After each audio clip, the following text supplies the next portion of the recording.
Last week for a big game was non-conference style, Delphus Jefferson and LCC. But right now we're in the heart, the beginning, I should say, of the conference season. They've already played one game, and tonight, since it's already one loss for Spencerville in the loss column in terms of conference action, they can ill afford to lose. Spencerville really can't afford to lose. 2 losses in the NWC will really probably count you out. You got Allen East, Delphus Jefferson, Columbus Grove, who are all there probably at the top of the league right now, are the favorites to be picked for the league. You really can't afford to lose 2. And Keith, as I mentioned before, last year these two teams very powerful in the Northwest Conference. This year a little bit different. You're looking at a little bit different teams. Both teams are, Bluffton in particular is a young team. Jefferson has a lot of seniors coming back, but they're struggling early, and they need to put something together tonight. Okay, it's going to be a great game again. Bluffton and Spencerville here from Memorial Field. We're going to have the keys to the game. Keith will give those to you here in a couple of minutes. But our pregame show has been brought to you by good old Don Weekert, your Canal City's insurance and investment agent in Spencerville. For life, health, disabilities, and investments, you can call Don at 1-800-265-8891. We will take another timeout. When we come back, we've got for you Mike Pruitt's keys to the game as well as our starting lineups. Again, Bluffton, Spencerville coming up next on Fox. Let Gossard Moving Service introduce you to the fine art of moving.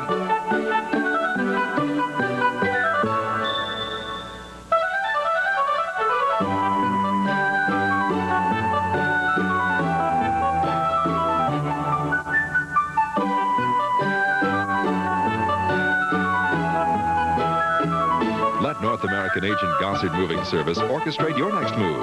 Call us at 419-225-4818. What explains this passion? Is it physical attraction or the chance to save money? The roasted beef is very juicy. The cheddar cheese is so hot. Is that what is driving so many people wild? Or is it the fact that the Arby's melt is now just 99 cents? Sex is up, but you can only get a 99-cent deal this good at Arby's. The Granary Country Gifts and Furniture Barn has hundreds of items to decorate your home. Just look. Corner hutches, benches, dining tables, lamps and shades, clocks, coverlets, rugs, washstands, baskets, pillows, candles, porch swings, recliners and sofas. You won't have to wait for sales because the Granary has quality handcrafted furniture at sale prices every day. The Granary Country Gifts and Furniture Barn, off State Route 12, 7 miles east of Pandora. Welcome back to Memorial Field. It's now time for Mike Pruitt's Keys to the Game, brought to you by our good buddy Mike Pruitt of Mike Pruitt's Lima Ford. We will start, first of all, Keith, with the Bluffton Pirates. Bluffton, I tell you, 3 keys for Bluffton. One is they have to move the football. They've kind of struggled early in the season. Didn't score any points the first week, I believe 14 last week. So they need to get the points on the board and move the ball. Another point they need to do is contain Elkert. Elkert is the key to the Spencerville offense, and they need to contain him, not let him get out, not let him throw the ball effectively, not let him do much of anything. And an obvious one that we could use for any team would be no turnovers. You can't turn the ball over, you can't make mistakes and expect to win the ball game. For Spencerville needs to control the ball. Again, they've had trouble scoring points. They need to get the ball, move the ball up and down the field, and do it effectively. They can't give up the big plays. Last week they gave up 3 or 4 touchdowns that were 50 yards or more. So the big plays are going to be an area where they just can't give anything big up. And again, special teams play.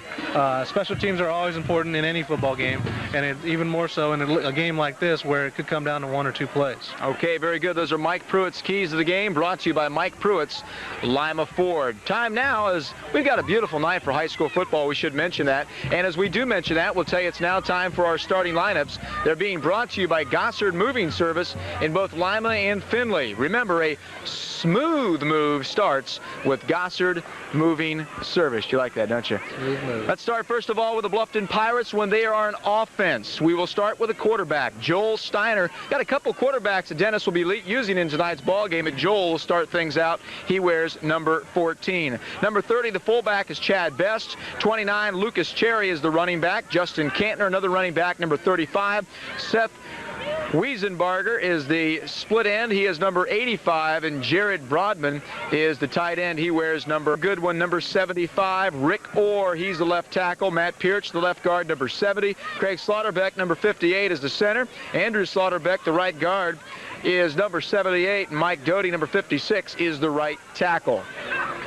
When Bluffton goes out to play the defense, it'll be Rick Orr as the defensive end. Ryan Motter, number 51, the defensive tackle. Andrew Slaughterbeck, also a defensive tackle, number 78. And Matt Pierce, the defensive end, number 70. As you can see, Chad Best, the linebacker. Ben Selhurst, another linebacker. The other two, Craig Slaughterbeck and Josh Snare. In the defensive backfield, we got Ryan McCullough, Brian Morrison, and Lucas Cherry. When the Spencerville Bearcats come out on the offense, they're led by a good one. Third-year player in terms of the quarterback, Jason Elkert. He'll wear number 17. Running back, Zach Unkefer and Ryan Roby. Tight end is Brad Swickrath. Sean McMichael, a good split end. And Adam Kellermeyer is the flanker. Anthony Dell will play the left tackle position. Josh Locke, the left guard. Dave Foster, the center. Brian Smith, the right guard. And Ben Shaw, the right tackle. For the Spencerville defense, it'll be Brad Swickrath, who will play the defensive end. Also, Ben Shaw, the defensive tackle. Anthony Dell, the other tackle. Kevin Lehman, the defensive end. And Seth Rohrbaugh will be the nose guard in that 52 defense. Josh Locke, one of the linebackers, with Ryan Roby. In the defensive backfield, there's four of them. Jason Elkert, Zach Unkefer, Sean McMichael, and Tom Goki rounds out the starting lineup for the Spencerville Bearcats. Those are the starting lineups brought to you by Gossard Moving Service of both Lima and Findlay. Remember, a smooth move starts with Gossard Moving Service.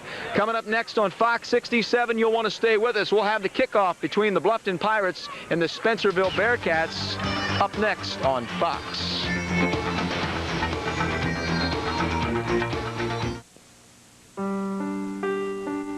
When I first heard about the Bluffton B-Comp program, I was very excited because I knew this would help me in my career development. I've held various positions with Bank One, and near the completion of the B-Comp program was promoted to a banking center manager, which was a lifelong dream come true for me, a position that I had always wanted. And I know that my education helped that to become a reality. Success in sports takes planning and teamwork. At Van Wert National Bank, our team is dedicated to coaching you to a winning financial future. Bryce Beckman will be happy to set up just the right loan for you. Robbie Klaus is always ready to direct you into the correct deposit account to fit any lifestyle. Ask for Ty McClain, your investment representative at the Source One Financial Center. Put our team to work for you today. Call Van Wert National Bank, where our team makes the winning difference.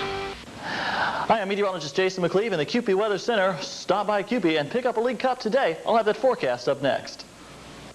Get the spirit. Hurry into CUPE Hamburgers and pick up the all-new League Cups. Support your school with the winning team, a CUPE and a Coke. Buy any CUPE hamburger and large Coke, and you keep the cup. Hurry in while supplies last. The CUPE salutes the Midwest Athletic Conference, Delta St. John's, New Bremen, Minster, New Knoxville, Fort Recovery, Marion Local, Coldwater, Parkway, and St. Henry. Buy a CUPE and a large Coke, and your Midwest Athletic Conference cup is free at any CUPE location.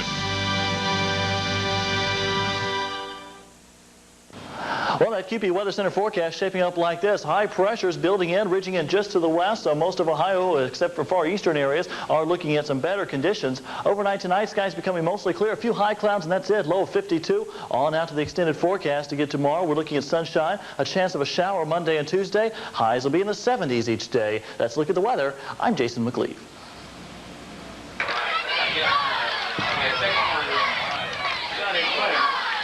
Well, hi again, everybody, and welcome to Memorial Field. We are here in Spencerville, about ready for the start of tonight's high school football conference, Northwest Conference game between the Spencerville Bearcats and the Bluffton Pirates, who are 1-1 on the season, 1-0 in the Northwest Conference. Last year, lost to Spencerville, 14-12, as I told you in the pregame show. 35-yard field goal attempt with 3:30 missed. 3:30 left in the ball game, and it was Spencerville who won that one. Remember, these two teams tied for the Northwest Conference Championship last year. Bluffton finishes up 9-2 with that one game in the playoffs they played. 9-1 overall in the season, 7-1 in the Northwest Conference. Dennis Lee, the head coach, 11th year, career record of 65-42. They have lost to Corey Rawson so far this year, 6-zip. They beat Paulding 14-6. Their offense will be a wishbone. Their defense will be a 44. Spencerville 0-2 on the season, 0-1 in the Northwest Conference. They've lost to Minster 28-zip and Grove 44-14. Last year they are 8-2, 7-1 in the NCWC. John Ettinger, their head coach, in his 7th season. Career record of 33-17. The offense will be an I, multiple sets. Defense will be a 52. We're ready to get things underway. It's going to be the Spencerville Bearcats kicking off, and the Bluffton Pirates going to be going left to right.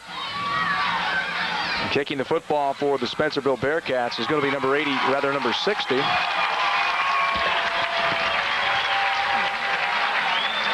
And here we go. And that was Swickrath that kicked at number 82. It's taken around the 15-20-yard line, and a good return all the way out to the 35-yard line, and that's where the Bluffton Pirates are going to set up shop. By the way, kicking off again was Brad Swickrath, number 82 for Spencerville. And as the Bluffton offense comes out, it's going to be the quarterback, number 14, Joel Steiner. He's 5'8", 150 pounds, and he is a senior. And as we talked to Coach Dennis Lee before the game, they're going to be using a combination of running backs tonight. Fullback Chad Best is back there, number 30, running out of that wishbone offense. And let's get things underway with Joel Steiner. Ball straight up the middle and a pickup of a couple of yards. And Keith, as we mentioned in the pregame show and talking to Dennis Lee, he's got about 4 or 5 guys he's going to be trying out tonight. Yeah, he does. We really don't know who he's going to go to. He's trying to find someone to rely on, but when you have 3 running backs in the backfield, you can use all 3 of those guys and keep the defense off balance. 19 seniors graduated from last year's squad. Lost Nick Amstutz and Jeff Powell, a couple good ones, 2 key running backs on the team. Got to set up a second down situation. And there's the handoff off left side, and there's a pickup of a couple of yards. Lucas Cherry, 5'8", 160 pounds. He's a junior. So far this season, 15 carries for 49 yards. That play was like a counter play. They faked to the right and then came back to the left. Spencerville did a nice job with that backside defender stuffing it up. Tell you about the defense. Got some good ones on that defensive front for Spencerville as they play their 52. It's a 3rd down and 1. Ball at the 44-yard line, just underway. There's the first down for the Pirates. Going straight ahead, the big guy, Chad Best, the fullback. I say big. Fullbacks usually are. He's not real big, 6 foot, 170 pounds, but he is in his senior season for Bluffton. Spencerville Bearcats, 18 seniors this year, 14 returning lettermen, 5 on the offense, 7 on the defense, plus a couple special teams guys. 11 returning starters, 4 on the offense, and 7 on the D. 1st and 10, ball at the 48-yard line. We're down to 10:40 remaining here in our first quarter. No score so far. It's going to be Steiner wanting to throw the football. Has a receiver open, and it's going to be caught. And he's driven out of bounds around the 40-yard line. Nice play as Lucas Cherry and Joel Steiner hooking up for that connection. The running back came out of the backfield on that play. Steiner hit him right on the money.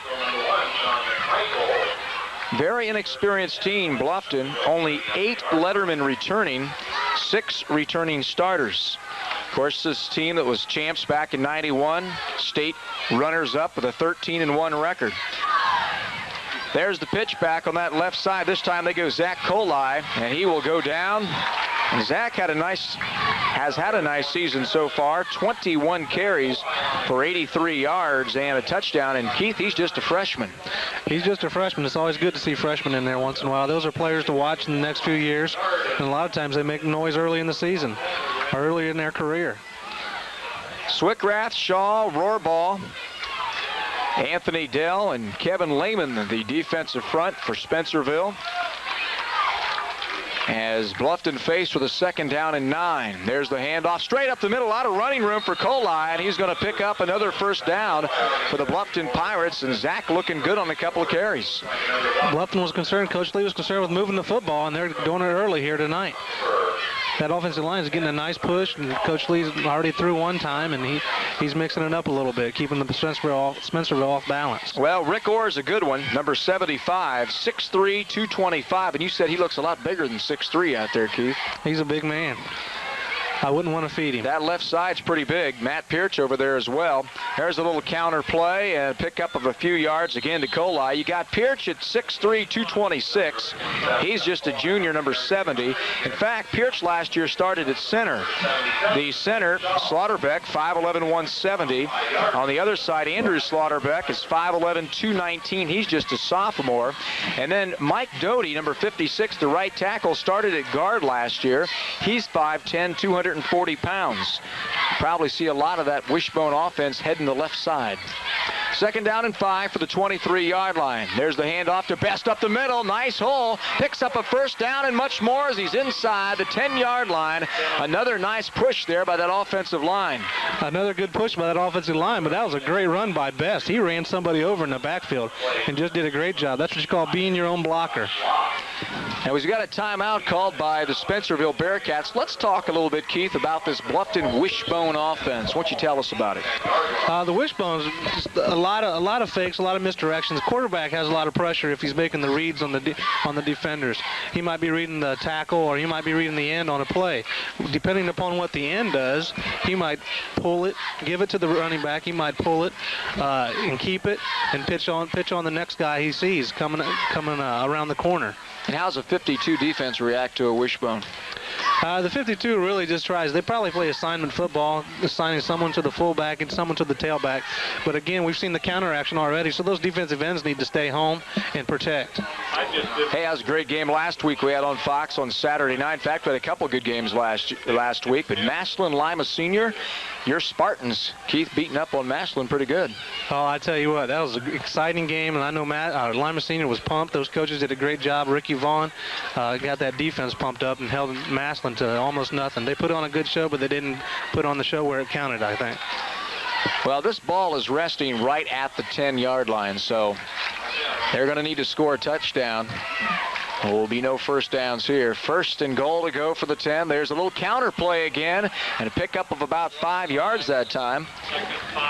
Looked like Cantner that time. Justin Cantner is a running back as well, 5'10", 143. He's just a sophomore, and I tell you, Dennis Lee's got a good-looking future here, some of these young running backs. Yeah, every once in a while, like last year, they put out a good team, and Coach Lee's done a good job in his career at Bluffton. I'll tell you what I like about that play. Rick Orr was downfield blocking. 2nd down, goal from the 5, 8:14 remaining first quarter. There's the handoff, Best up the middle, touchdown, Bluffton Pirates. Nice run, nice hole as Chad Best will score the first touchdown of the ball game, and that touchdown will come at the 8:09 mark of our first quarter. That's going to be a 5-yard run with a fullback, Chad Best, and that makes the score 6-0 on the Lone Zone scoreboard. Tell you what made that play work was first the offensive line and then that running back leading through on the isolation. And they are going to try to kick the extra point. Joel Steiner will hold. The kick is going to be up, and it is going to split the uprights by Cody Davis. So the Bluffton Pirates, they strike first on a very impressive drive. That total drive took up about 4 minutes here in the first quarter, and a couple of good runs by Best. And as you saw there, he capped it all off with that 5-yard run, and that's what put Bluffton up 7-zip on the scoreboard. Should mention while we have an opportunity who the officials are in tonight's ball game, and we've got some good ones out there, Keith. Yeah, the referee is Mark Sisko, the umpire is Tony Trent, the lineman's Tom Kloffenstein, the line judge is Don Kinney, and the back judge is Bob Culver. And they've done a great job so far because they haven't thrown any flags. And that was a 62-yard drive for the Bluffton Pirates on 10 plays. And now the Spencerville Bearcats are going to see what they can do. By the way, Northwest Conference so far, Grove, Ada, Allen East, and Bluffton are all undefeated in the Northwest Conference. Only one team undefeated overall in the conference. That's Columbus Grove. They're perfect at 2-0. And there's a dandy ball game going on tonight in Delphus as Jimmy Morris's Delphus Jefferson Wildcats taking on Mike Fell's Columbus Grove Bulldogs. That should be a dandy.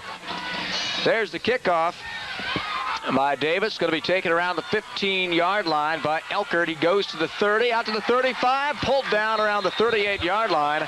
And this is a guy to be looking out for Spencerville. His name is Jason Elkert. He's 5'8", 165 pounds. He's a senior. He's rushed so far this season for 54 yards on 19 carries. And he had last year over 800 yards rushing. So he's just not the kind of quarterback that's going to come out and throw the football. You're going to see him moving around out of that I formation as well. Ryan Roby, the fullback, and Zach Unkefer is the tailback. Again, out of that I. First down and 10 for the 39. They'll go with the tailback. Unkefer, nice hole right side, picks up some good yardage and give him about 7 yards or so. Zach has 27 carries so far this season for 115 yards. Caught the football a couple of times for 13 yards. Those are the main two guys out of that Spencerville backfield. When your offense is struggling like Spencerville's has been, it's nice to get 6-7 yards on the first play coming out. Gives these kids a little confidence. Bluffton in that 44 defense as they pitch the ball back to Unkefer, taking a lot of time on this one, and he's going to go down. Good defense coming up for the Bluffton Pirates that time was number 14. Joel Steiner to get that tackle. Number 30, Chad Best for Bluffton, took a shot right there. The split ends cracked back. And that crackback block is a mean block, but that's something a lot of teams use to get around the outside. Third down and 4 from the 45-yard line. 7:03 remaining in this first quarter. Bluffton on top of the Lone Zone scoreboard, 7-zip. Elkert barking out the signals. Back to hand the ball off to Unkefer. He goes down. He's going to be short of the first down, and the Spencerville Bearcats are going to have to punt it away. The play was kind of slow developing and kind of gave the defense time to react. Not what Coach Ettinger wanted in this first series of plays. Sean McMichael going to be punting the football away, standing at his own 30-yard line. And there's the kick. It's a line drive. It's going to bounce at about the 27-yard line, and that's where it's going to land, inside the 15-yard line. And that's where they're going to set up their offense one more time. Make sure to tune in to the Locker Room Show, 12 o'clock on Saturday. And then it's In the Zone, another Major League Baseball game involving the Cleveland Indians, as they're starting to look pretty good to wrap up that Central Division. They take on the Chicago White Sox. That's a 1 o'clock game on Fox. Then Ozzie Smith and This Week in Baseball gets underway at 4 o'clock on Saturday. There's the handoff straight up the middle. Not much that time. Good defense there by Spencerville. Let's see who they handed the ball off to this time. Looked like Best. Just a straight dive up the middle, and Spencerville did a good job stopping it up. We're down to 6 minutes remaining here in this first quarter, and that was Best, who has scored the only touchdown so far in the ball game, as we have a score of 7-zip on the Lone Zone scoreboard. And Craig Slaughterbeck brings them to the line with Joel Steiner, quarterback, looking over that defense.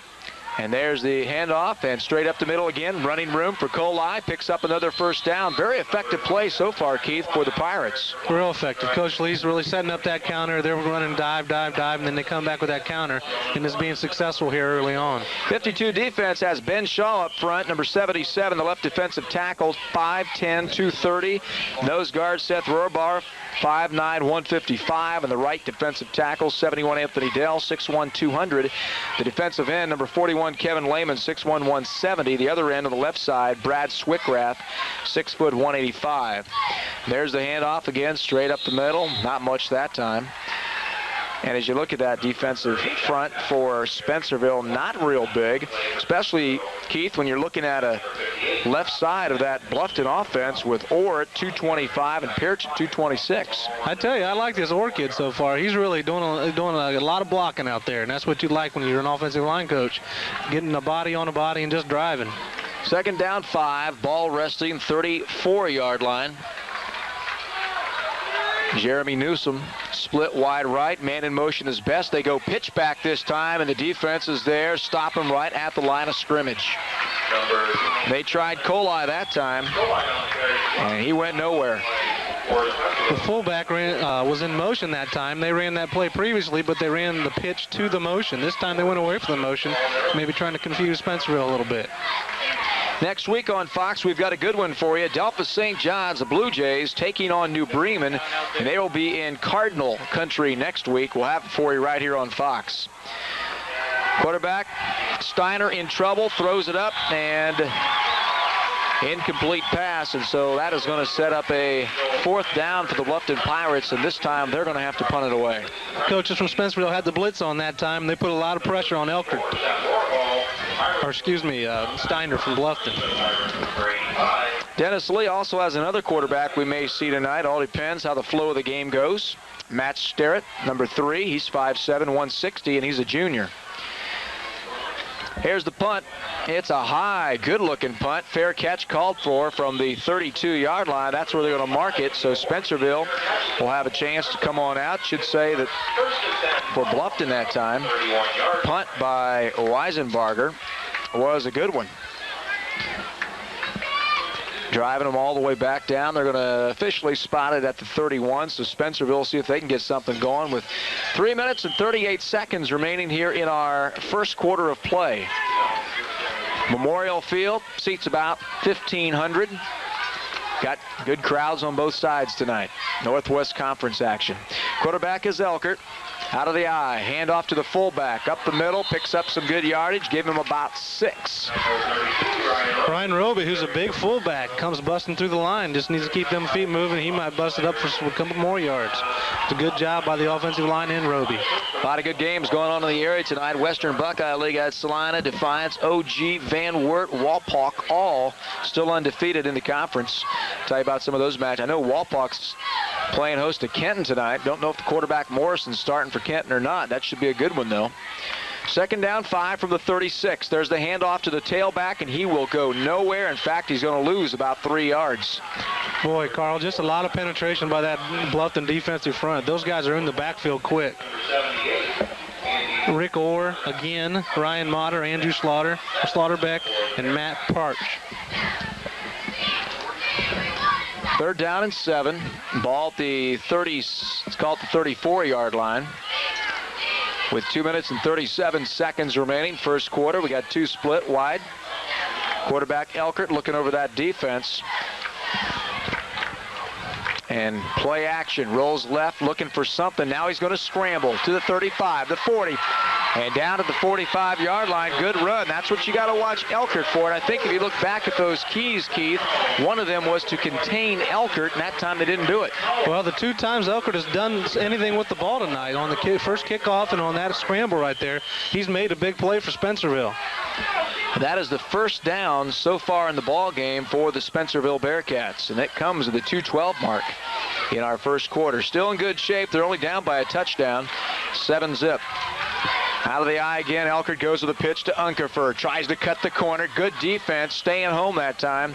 For the Bluffton Pirates was number 14, Joel Steiner. Sean McMichael again tried to crack back, and number 30 was ready for it on that play. He wasn't going to get hit twice that hard. Salina's at Bath tonight. Defiance at Elida, Shawnee St. Mary's. LCC's got a good one tonight against St. Henry. And Delphos St. John's going to be at Perry tonight. Of course, you, by the time you watch this, have already watched our scoreboard probably, so you know all those finals. Some good games going on. 2nd down, 9. Elkert back to pass. Looking downfield's in trouble. Throws it up. He's got himself a receiver. McMichael, the 40, goes down to the 36-yard line. Nice pass play for another 1st down for the Spencerville Bearcats. Outside receiver did a hook on that play. The inside receiver did an out, and the inside receiver was open. The outside receiver doing the hook was wide open. Well, Elkert shows that he can also put the ball up in the air for some good yardage. It's going to be a 1st down and 10. Ball at the 36-yard line. Out of the I formation again. 2 split wide right. Elkert goes with a handoff to the fullback, and good hold that time for Ryan Roby, the 6', 215-pound junior, as he eats up about 6 yards. Again, real similar to the play before that Roby ran. This time he kept his feet moving and got good yardage, even though he's hit at the line of scrimmage. Looks like they might mark it at about 7 yards, so it's going to set up a 2nd down situation. Spencerville with a nice drive here on their 2nd possession of the ball game. So let's call it second down and a long 2 from the 36. We're down to 30 seconds in the first quarter. Elkert looking over that defense, will go with the hand. No, keeps it himself. Option, goes left, keeps it, and he will pick up another first down for the Bearcats. And that very well might be our final play here in the first quarter. That's a nice play there, considering they've been setting that play up. They've run the dive to Roby, and now they run the option to the outside. They got a good drive going, Carl. Well, they may get another one off. We're down to 13 seconds. Hit on the fake on the option. We're down to 8 seconds. Down to 3 seconds. And Elker will get it off with 1 second. The handoff will go to the tailback, and he picks up good yardage again, and that will finish up our first quarter of play. We have played 12 minutes of high school football action, Northwest Conference style, from Memorial Field here in Spencerville. Our score on the Lone Zone scoreboard, it is Bluffton 7, the Bearcats nothing. You're watching high school football action on Fox 67, WOHL Lima. So why do you think people shop at Kohl's Market? It's simple. It's our produce department with fresh, crisp, nutritious fruits and vegetables. Just look at these field-ripened tomatoes with that homegrown flavor. So why do you think people shop at Kohl's Market? No doubt about it. It's our fantastic meat department. Just look at these steaks and chops. They're always lean and tender. And Kohl's hamburger, it's just calling for the grill. Oh, dear. Betty? I see you've been in the kids' magic set again, Bob. I discovered a way to save us money every month. Watch this. And this. Voila. Wow, how'd you do that? Simple. I called the Loan Zone at 1-800-LOANS-US. Their rates are low and the paperwork's a breeze. We can use a home equity loan to shrink our monthly bills and buy other things like this. Oh, Bob. Or this. I love the Loan Zone. Call 1-800-LOANS-US for low rates every day. The Loan Zone, member National City Corporation, equal housing lender.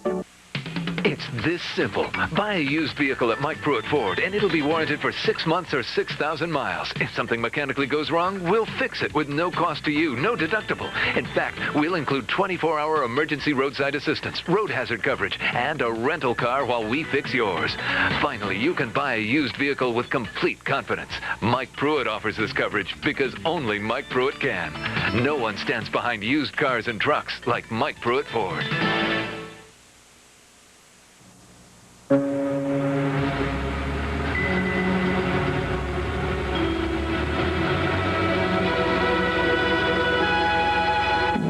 Nothing stood between you and where you needed to go.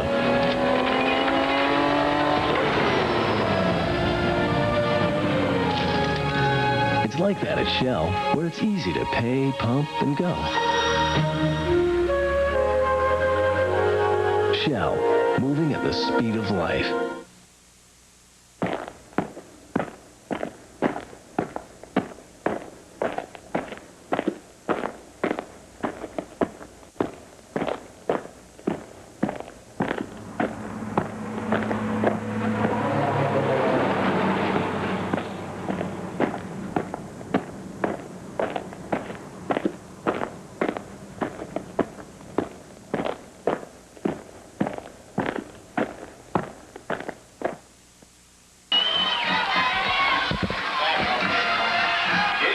Welcome back to Memorial Field, 7-0, Bluffton on top, and Spencerville's got a good drive going on right now. I'd like to tell you, coming up this Sunday on Fox, we've got the Detroit Lions at Chicago to take on the Bears. That game gets underway at 1 after the #1 pregame show in America, the Fox NFL Sunday pregame show at noon. Remember, before that is Countdown to 99 at 11:30. Then the Rams and the Broncos at 4 p.m. Elkert's got him at the 20-yard line of Bluffton on a 2nd down and 10. Just underway, second quarter. Goes to the fullback, Roby, up the middle, picks up about 6 good yards.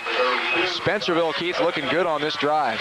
A real nice drive. Again, they're mixing it up real good. They're doing a little pass and a little run, a little option work. They're keeping Bluffton off balance and getting them down the field.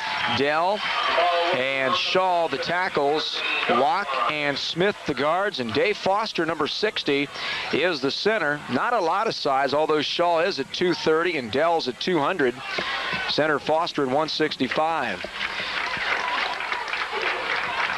11:38 remaining, as there's some movement on that defensive front. We're going to have an offsides, I believe, unless somebody on the offensive line moved. I believe it was on the defense. I'm not sure. And they will call it on the defense, so it's an offsides penalty, and that'll move them 5 yards closer. So put them down at the 9-yard line, and it'll be 1st down and 5 to pick up the first. Elkert must be using that cadence a little bit, maybe draw these guys off sides. Defensive linemen need to look at the football. That's all they need to do is look at the football. McMichael is split wide right, as well as Adam Kellermeyer on a 1st down and 5 out of the I formation. And there's the handoff to Roby, and he will maybe get a yard. Tell you, when you're 1st and 5, Keith, gives you a lot of options down there. It gives you a lot of options. It frees you up a little bit. Now you're 2nd and 5. Look who was on that tackle there. It was Rick Orr, the big guy who's playing both ways for Bluffton. They're going to say no gain on that play, so again, a 2nd down situation. Thanks for tuning in to Fox 67. Carl Metzger and the former quarterbacks coach for the Lima Senior Spartans, Keith Horner, with me tonight on a beautiful night for Northwest Conference high school football action. Kellermeyer goes in motion on the 2nd down and 5 from the 8.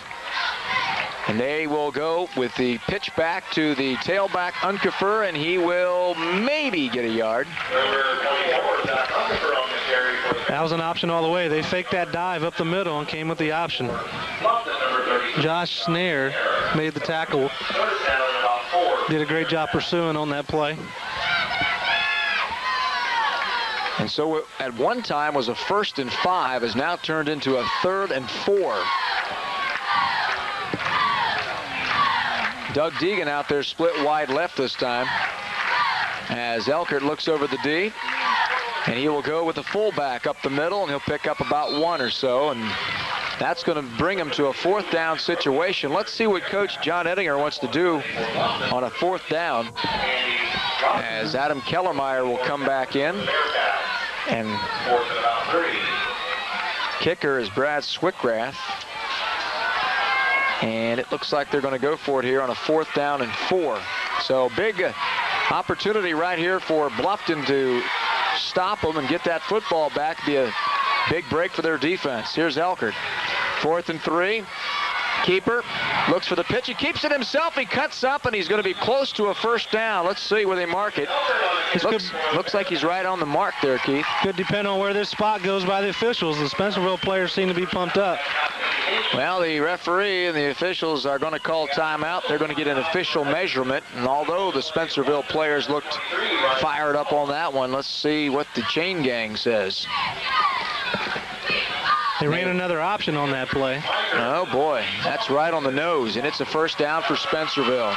So the Bearcats have 4 more downs to try to punch it into the end zone. And they'll do it, at least attempt here, at the 9:18 mark of our 2nd quarter. That's a big play for Spencerville and Spencerville's confidence.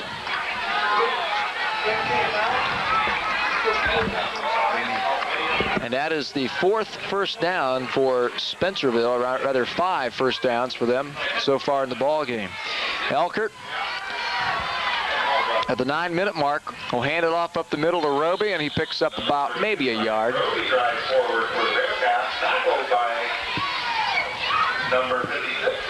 Again, a dive straight up the middle. Coach Ettinger's pretty confident he can get those yards going up the middle on when you only need 4. And you got 4 downs to get this in for 4 yards. John Ettinger, the head coach, his 7th year at the helm for Spencerville. Career record of 33-17. Done a fine job here for the Bearcats. 2nd down 3. 2 receivers. Split on the wide side of the field. They go with Unkefer, and he goes down right at the line of scrimmage. In fact, he might have lost a little bit. That Bluffton defense is all pumped up. Yeah, that's a huge play. There's a lot of penetration to get on that left side of the Spencerville offensive line. I think you might see Elkert getting on the outside here, maybe running that option again, giving him an option to run or to pitch.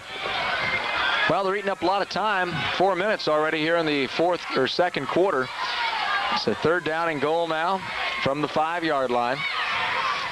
Elkert back to pass. looking for a receiver, throws it up for grabs in the end zone, and Sean McMichael is not going to be able to pull that one down, as now Spencerville is going to be faced with a 4th down situation. Elkert had a lot of pressure on him, and putting the pressure on him was the big guy, Rick Orr, running Elkert down. And coming into the ball game is number 10, George Mays for Spencerville. This is a great defensive stand by Bluffton. And this is the 2nd time now in a row that Spencerville's been faced with that 4th down. Last time they went to the big fullback. See what they do this time. It's Elkert rolling left, looking into the end zone. It's tipped at the line of scrimmage and incomplete, and the ball is going to go over on downs back to the Bluffton Pirates. Good D. Real good D. I think they had a tackle eligible on that play. They kind of had an unbalanced line and had a receiver in the tackle position on the left side. Now WIMA Radio, AM 1150, again bringing you high school football this year. Tonight they are doing by the time you see this, they did the Princeton-Lima senior game, but next week it's going to be Elida at Walpock. Should be a good game from the Western Buckeye League.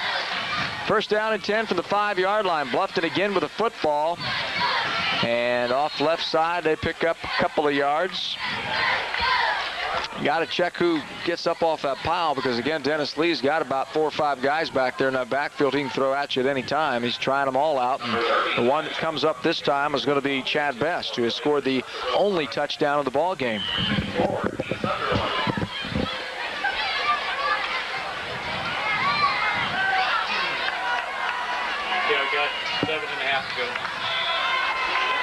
Joel Steiner is the quarterback. Little counter action that time. There's a big hold. Zach Kohli. He's got one guy to beat, and it's Elkert. Let's see if Elkert can catch him down to the 40, the 35, and he drags him down to the 30-yard line. It was basically a foot race between the freshman, Zach Kohli, and the opposite on the other side, number 17, Jason Elkert, who is also the quarterback. And that time, Elkert won, but I tell you, Zach had a nice run. That was a great run. This kid's a freshman, really turning the speed on out there. It's a good thing Elkert was back there. I don't think anybody else would have caught him. Well, that's over a 60-yard run, 63 yards to be exact. And that's a 1st down for the Bluffton Pirates. And there's that big play we talked about, Keith. That was a big play. Coach Lee's been setting up the counter the whole night. He runs to one side, then has that cut back. They're going to call a timeout here, Carl. Well, the timeout is going to be called by the Bluffton Pirates and head coach Dennis. He's been over at Bluffton. 11th year, career record of 65 and 42. 19 years of varsity experience. Back in 1991, they were Northwest Conference champs, as they were last year. They were state runners-up back in 91. 13-1 record. And they've had a lot of good. And as you look at this Northwest Conference, you talk about the Bluftons, the Delphus Jeffersons, the Allen East, great traditions, great programs. And Dennis Lee just keeps pumping them out. And tell you, he lost 19 seniors from last year. And he's basically, as we said before, Keith, trying to build up another good team.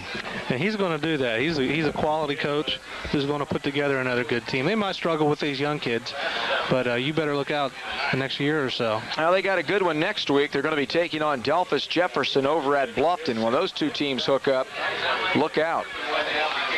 By the time you have watched this game, started watching this, and you're going to know the final of that Jefferson-Columbus Grove game, but that should be a dandy as well. 1st and 10 from the 29-yard line. Quarterback is Steiner. Goes with the handoff up the middle, and this time they get the ball to Josh Snare, another one of the fullbacks, 6'1", 210 pounds, and he's successful as well as he picks up a 1st down. That was a great run. Spencerville had a lot of guys up on the line. Sent the linebacker in there, and they still got through that line, popped it for a big one. If you get through, if there's a lot of guys on the line, and you get through that front line, you're in good shape.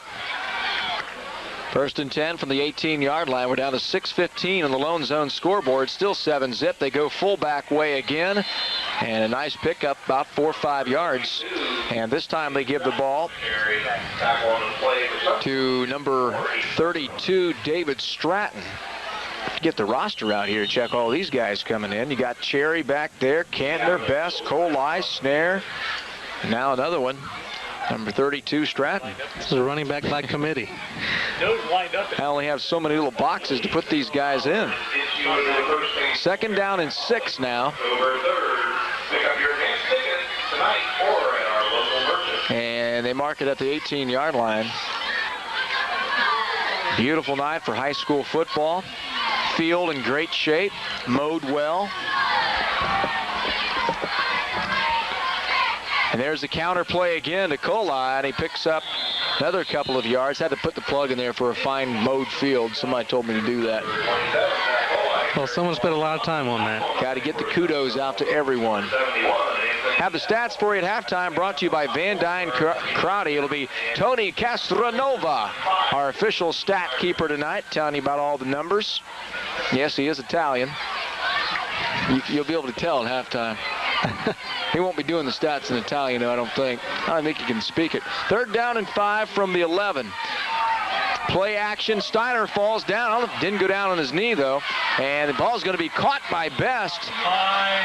And it's going to be right around the 5-yard line, look like. Needless to say, it's going to be another 1st down as they're way over on the opposite side of the field. It's hard to see from our angle. We'll see where they're going to mark it, but it's going to be a 1st down. Spencerville had a lot of guys in the box on that play. I'm very impressed with the Bluffton offensive line. These guys are doing a great job. Well, it's not 5. It was a 1st and goal. Now from there was the 3. Let's mark it. And the handoff up the middle and into the end zone. Another touchdown. I believe they got the football to Best again. And it is. He scores his 2nd touchdown at the 4:45 mark of our 2nd quarter from 3 yards out. Best now makes it a 13-0 score. That was an impressive drive by Bluffton. They had the big play, but then they went about 50 yards of just grinding it out right up the middle. Cody Davis a chance to kick another extra point. Steiner is going to hold. The snap will come from number 70, Matt Pirch. Looks like there's some confusion out there. Now they're all set. They needed Craig Slaughter back in there. Needed some help on that line. Nice snap. The hold is there, and the kick is a line drive that'll go straight through the uprights. Well, another extra point for Davis. And with that extra point, our score now on the Lone Zone scoreboard, the Bluffton Pirates 14 and Spencerville nothing. Although Spencerville had it deep down in Bluffton territory, had a chance to put some points on the board. It could be a different game right now. That's got to give Spencerville some hope and some confidence in this game going into halftime. Driving down the field, getting all the way inside the 4. They know they can move the ball now. Now they just got to put it in the zone. Thanks to everyone in Bluffton watching tonight's game on Frontier Vision Cable Channel 10. Tell everyone you saw the game on Fox 67. Great ball game so far, at least if you're a Bluffton fan. They're up 14-0. And they're going to get a chance, Spencerville is, to get the ball back and try to put some points up on the board. Hey, I'm sure you guys out there are looking forward to the Cleveland Browns return to the field in 99. Now you can get the most up-to-date information watching Countdown to 99 Sunday mornings, 11:30 on Fox. All the NFL, college highlights, Browns flashbacks, and interviews. Talk about New Cleveland Stadium as well. Countdown to 99 Sunday mornings, 11:30 on Fox 67. I'm just counting the days down. Here we go. Spencerville going to get the football at around the 15-yard line or so. Going to be returned by George Mays. And George gets it out to about the 29-yard line, and that is where Spencerville will set up their offense. I tell you, Spencerville, if they can get a score here, get a nice drive like they did the last series, and go into the halftime down by a touchdown, they're going to be in great shape. Spencerville's got action next Friday at home against Upper Scioto Valley. That's going to be Parents' Night for the Bearcats. As we're down to 4 minutes and 40 seconds on the Lone Zone scoreboard here in the first half. 14-0, Bluffton on top, Joel Steiner. Or rather, I should say Elkert for Spencerville. hands the football off. And Unkefer is not going to get much. In fact, Keith, looks like he lost about a yard.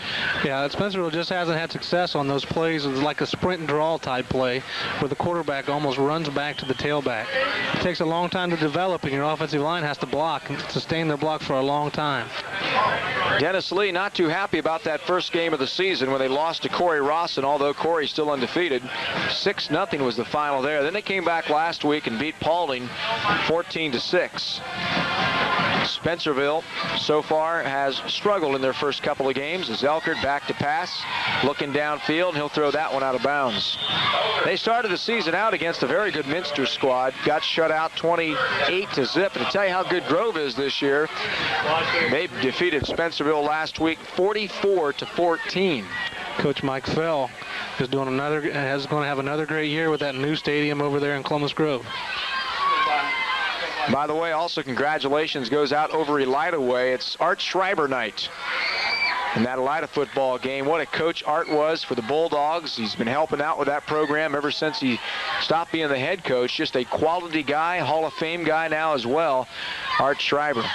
Back to pass again as Elkert as he rolls right, looking downfield, throws the other way. McMichael up for the catch, and he will pull it down, and a flag is also going to be thrown. So whether you take the catch or you take what will probably be an interference call, it's going to be a big play for the Spencerville Bearcats, unless they call it against Spencerville. Tell you, Elkert had to unload that. He rolled to his right and had to throw back to his left about 30 yards. That's tough to do for a quarterback. In particular, a quarterback who doesn't throw a lot so far. Yep, pass interference against Bluffton. So, and by the way, that's just a nice catch by McMichael as he got himself the positioning, doing the positioning, got the position, and was able to go up and pull it down. Now we'll take the football back, check that original line of scrimmage. They start marking it off. Explain that one for us, Keith. They may have ruled that catch incomplete. That's my only explanation for that. So they had to take the penalty. But I, like you, thought that he caught the ball. Well, bring it back to the 40-yard line. Not as much yardage, but they have another first down. Ball resting at the 40 with 3:45 remaining, second quarter. Elkert's got him to the line.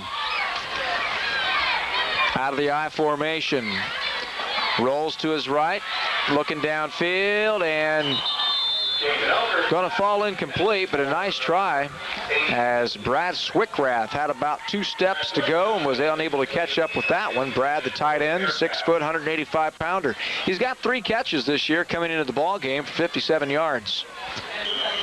Again, Elkert sprinting out to the right. They just need to get a little better protection. Elkert would have some time to set up and throw or run a little bit. Kellermeyer is their main guy. He's got 5 catches so far this year for 98 yards. He split wide right on a 2nd down and 10. Jason Elkert back to pass, goes right side. It's a keeper. He's across the 43, the 45, picks up the first down to the 43-yard line. Nice run again by Jason Elkert. Now, what kind of play there, Keith? Was that a design player taking himself? I tell you, I didn't get a good look at what Elkert was doing, but it looked like a design play from what I saw.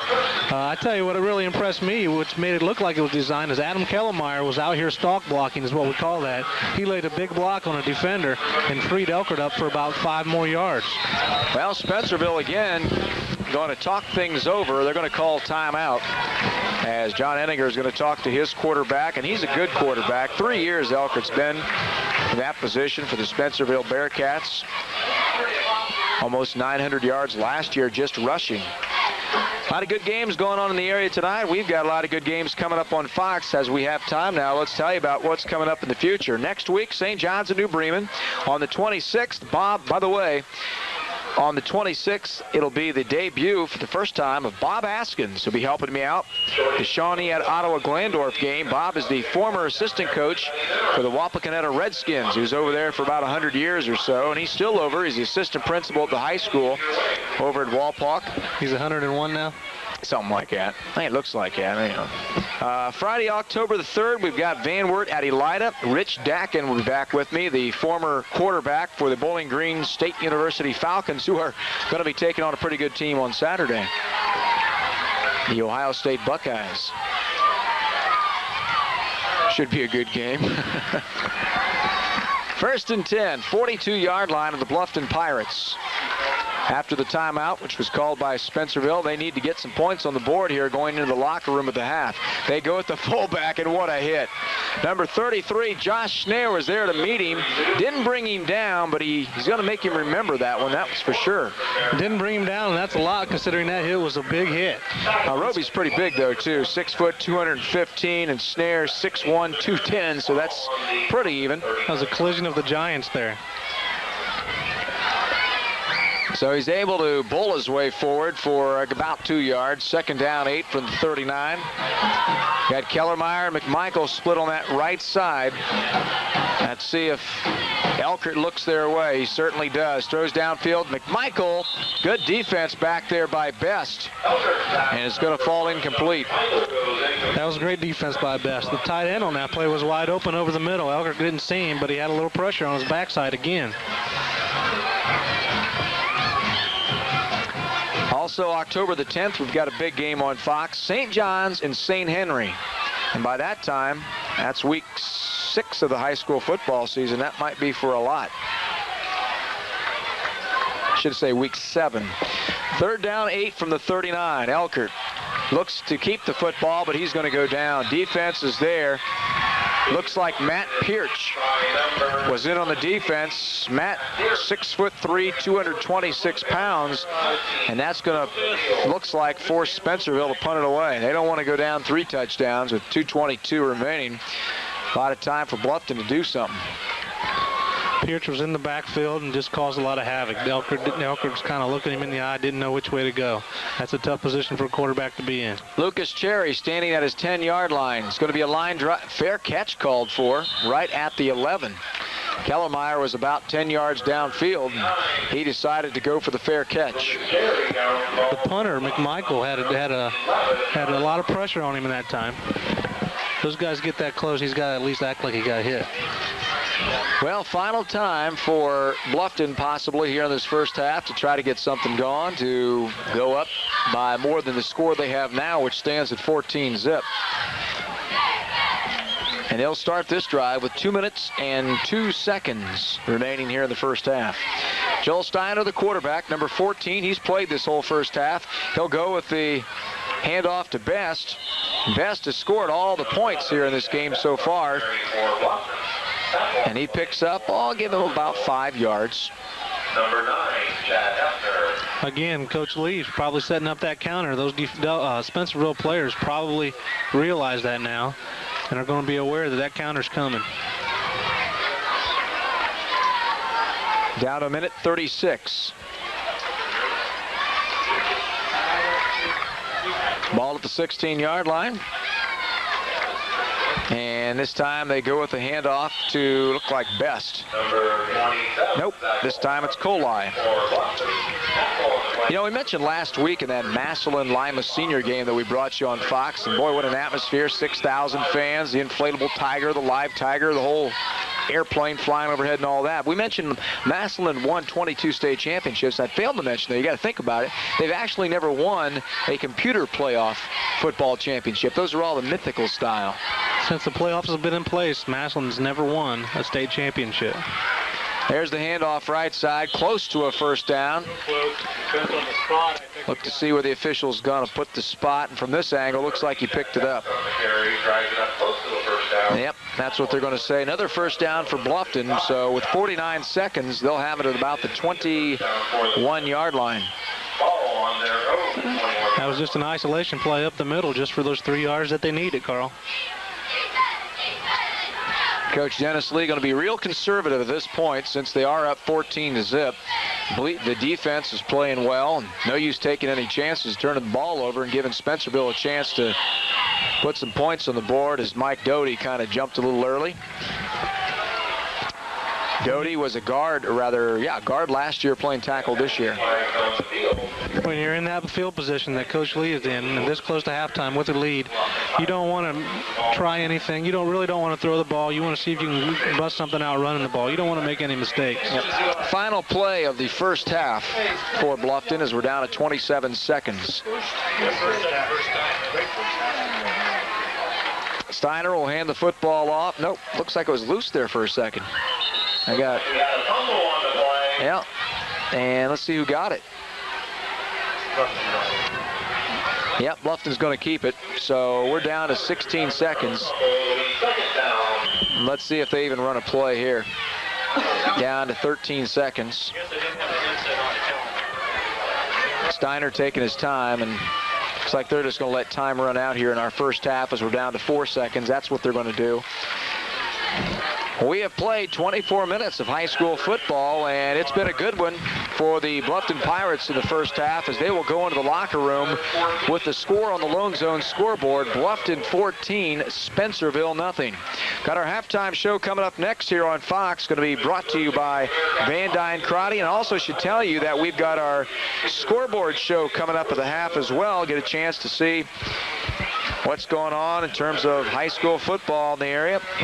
And then after the game, we've got it for you as well, the Fox 67 scoreboard. We'll have more for you at the halftime coming up here in just a couple of minutes on Fox 67 WOHL Lima. You offered suggestions about the East Ohio gas bill. We listened. I'd like to know how much gas I used this month and the past year. We can do that. Can you tell me when my meter will be read? Sure, we can do that. I love the information about gas company services and the conservation tips. We'll still do that. Can you make it simple and easy to read? You got it? It's your new customer design East Ohio gas bill, the West Ohio Gas Division of East Ohio Gas, a C&G company.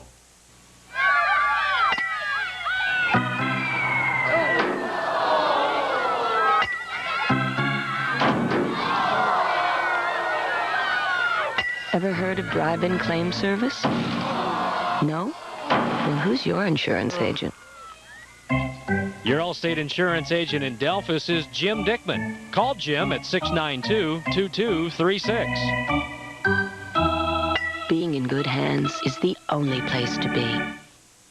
If you're looking for a storm door that can withstand both man and Mother Nature, look at a Larson storm door from Lima Lumber. Larson backs their doors with a Lifetime Plus warranty, and Lima Lumber has a great selection to choose from security to wood core storm doors. See the #1 selling storm door in America at this area's #1 Larson dealer. Lima Lumber, 1101 Delphus Avenue, Lima. Count on the pros at Lima Lumber to help you get the job done. When I finished the BComp program, nothing I can say can really express the joy that I felt walking across that stage at Bluffton College and finally getting that bachelor's degree. The convenience of only going one night a week and doing the coursework at home really makes it a good opportunity for anybody looking for that chance to finally finish their bachelor's degree. Finally finish up in college was just a great experience and a very fulfilling time in my life. Welcome back to Memorial Field over here in Spencerville. Halftime score shows Bluffton on top, 14-0, as our halftime show is being brought to you by our good friends at Van Dyne Karate of Delphus, uniforms that work. And as we look, Keith, back at our keys to the game, how's things shaping up? Well, I tell you what, things are shaping up pretty good for Bluffton right now.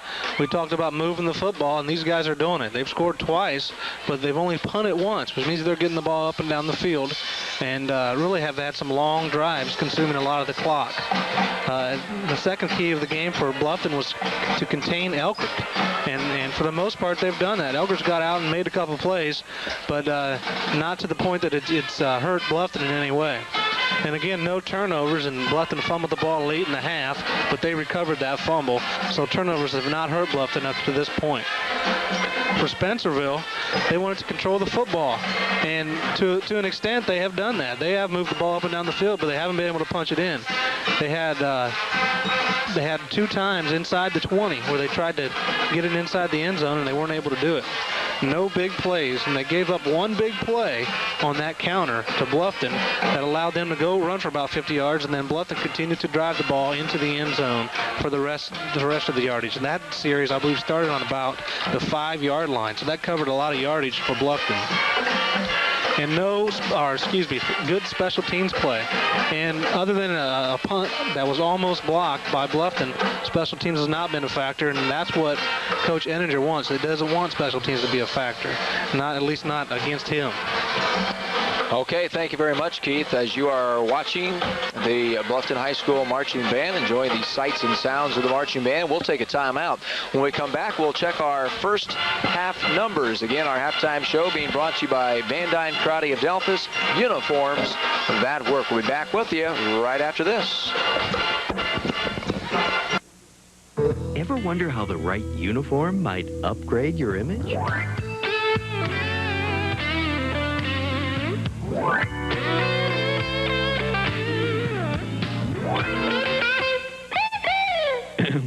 Oops. With Van Dyne Karate, you don't just get uniforms, you get a choice. Van Dyne Karate, uniforms that work. Welcome back to Spencerville. Halftime score again, Bluffton on top. 14-0 over Spencerville, and with me now, we got all kinds of coaches that like to hang around, kind of the Fox fanatics that we have, and then we've got a whole crew of them this year. Helping us out with the stats tonight is the former assistant coach from McDonald High School. That's up near Cleveland, right, yeah. Tony? Tony Castronova. He's got some numbers for us so far in the first half. What do they look like, Tony? Well, for the visiting Bluffton Pirates, they had 23 rushing plays for 168 yards. 95 come from Kohli, and 51 come from Best. They were passing attempts for 3, 2 completions for 20 yards, a total of 188 yards with 9 first downs in the first half. 3 penalties for 25, 1 punt, only with 35 yards. And for the Spencerville, home team Spencerville, they only had 21 rushing plays and a total of 34 yards. 34 come from the quarterback. 6 passing attempts, only 1 completion with 19 yards for a total of 53 yards. With 6 first downs, they punted twice for an average of 35 yards. Okay, thank you very much, Tony. You do a nice job. Thanks, Carl. I appreciate that. Keep that pencil going. Only 2 scores came into this ball game. The first one was a touchdown at the 8:09 mark, and that was by Best, as Best took it in from 5 yards out, and that made the score 6-0. And then, of course, the extra point made it 7-zip. And then the final touchdown coming to the 4:45 mark of our second quarter. It was Best again, 3 yards out, made it 13-zip with the extra point. That's where we stand right now, 14-0. Halftime show has been brought to you by our good friends at Van Dyne Karate of Delphus, uniforms that work. Hey, stay with us. Scoreboard coming up next on Fox.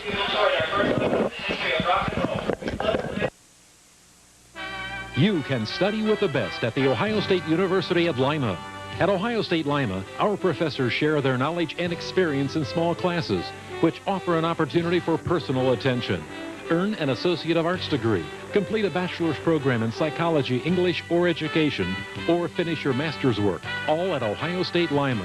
Register today. Fall classes start September 24th. And study with the best at The Ohio State University, Lima. A beautiful home begins with a foundation. It needs to be structurally sound, waterproof, and accurately measured. If it isn't, you're asking for problems. That's why you need to contact the experts at Grote House Construction in Fort Jennings. For more than 15 years now, Grote House Construction has been pouring concrete walls, driveways, sidewalks, and foundations. Whether it's commercial or residential, the job will be done right the first time. Quality work at an affordable price. That's Grote House Construction in Fort Jennings. The Granary Country Gifts and Furniture Barn has hundreds of items to decorate your home. Just look. Corner hutches, benches, dining tables, lamps and shades, clocks, coverlets, rugs, washstands, baskets, pillows, candles, porch swings, recliners and sofas. You won't have to wait for sales because the Granary has quality handcrafted furniture at sale prices every day. The Granary Country Gifts and Furniture Barn, off State Route 12, 7 miles east of Pandora. To the scoreboard we go. We start in the Northwest Conference. Our broadcast game tonight found Bluffton moving to 2-1 with a victory at Spencerville, 36-16. Also tonight, Allen East blanks Ada 37-0, and the Columbus Girl Bulldogs now move to 3-0 with a 25-6 decision over Delphus Jefferson. Also tonight in the NWC, Paulding blanks Upper Soda Valley 47-0. In the Western Buckeye League, the Salina Bulldogs are now 3-0. Tonight on the road, they defeat Bath 28-7. Meanwhile, Defiance also undefeated at 3-0. They blast Elida 53-0. Kenton blanks Walpock tonight 12-0. Kenton now 2-1. Also tonight, Ottawa Glandorf undefeated overall at 3-0. They defeat Van Wert on the road 28-11. And St. Mary's at home with a victory over Shawnee 49-6.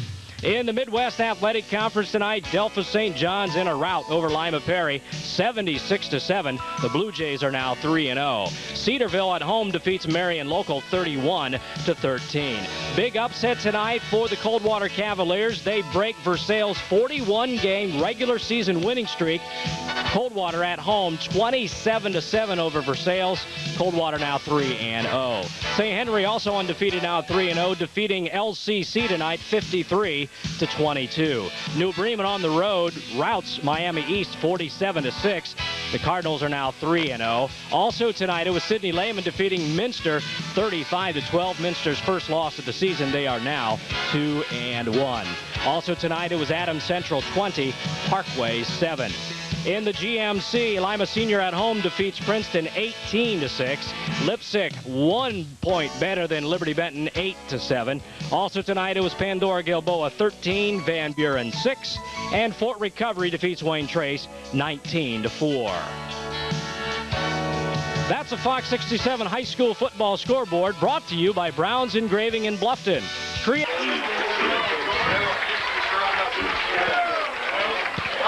Welcome back to Spencerville. We are about ready to start quarter number 3, and as both teams come back out on the field, scoreboard shows that the Bluffton Pirates in good shape as they're on top of the Spencerville Bearcats 14-0. This is the second week of the Northwest Conference football schedule, week number 3 overall.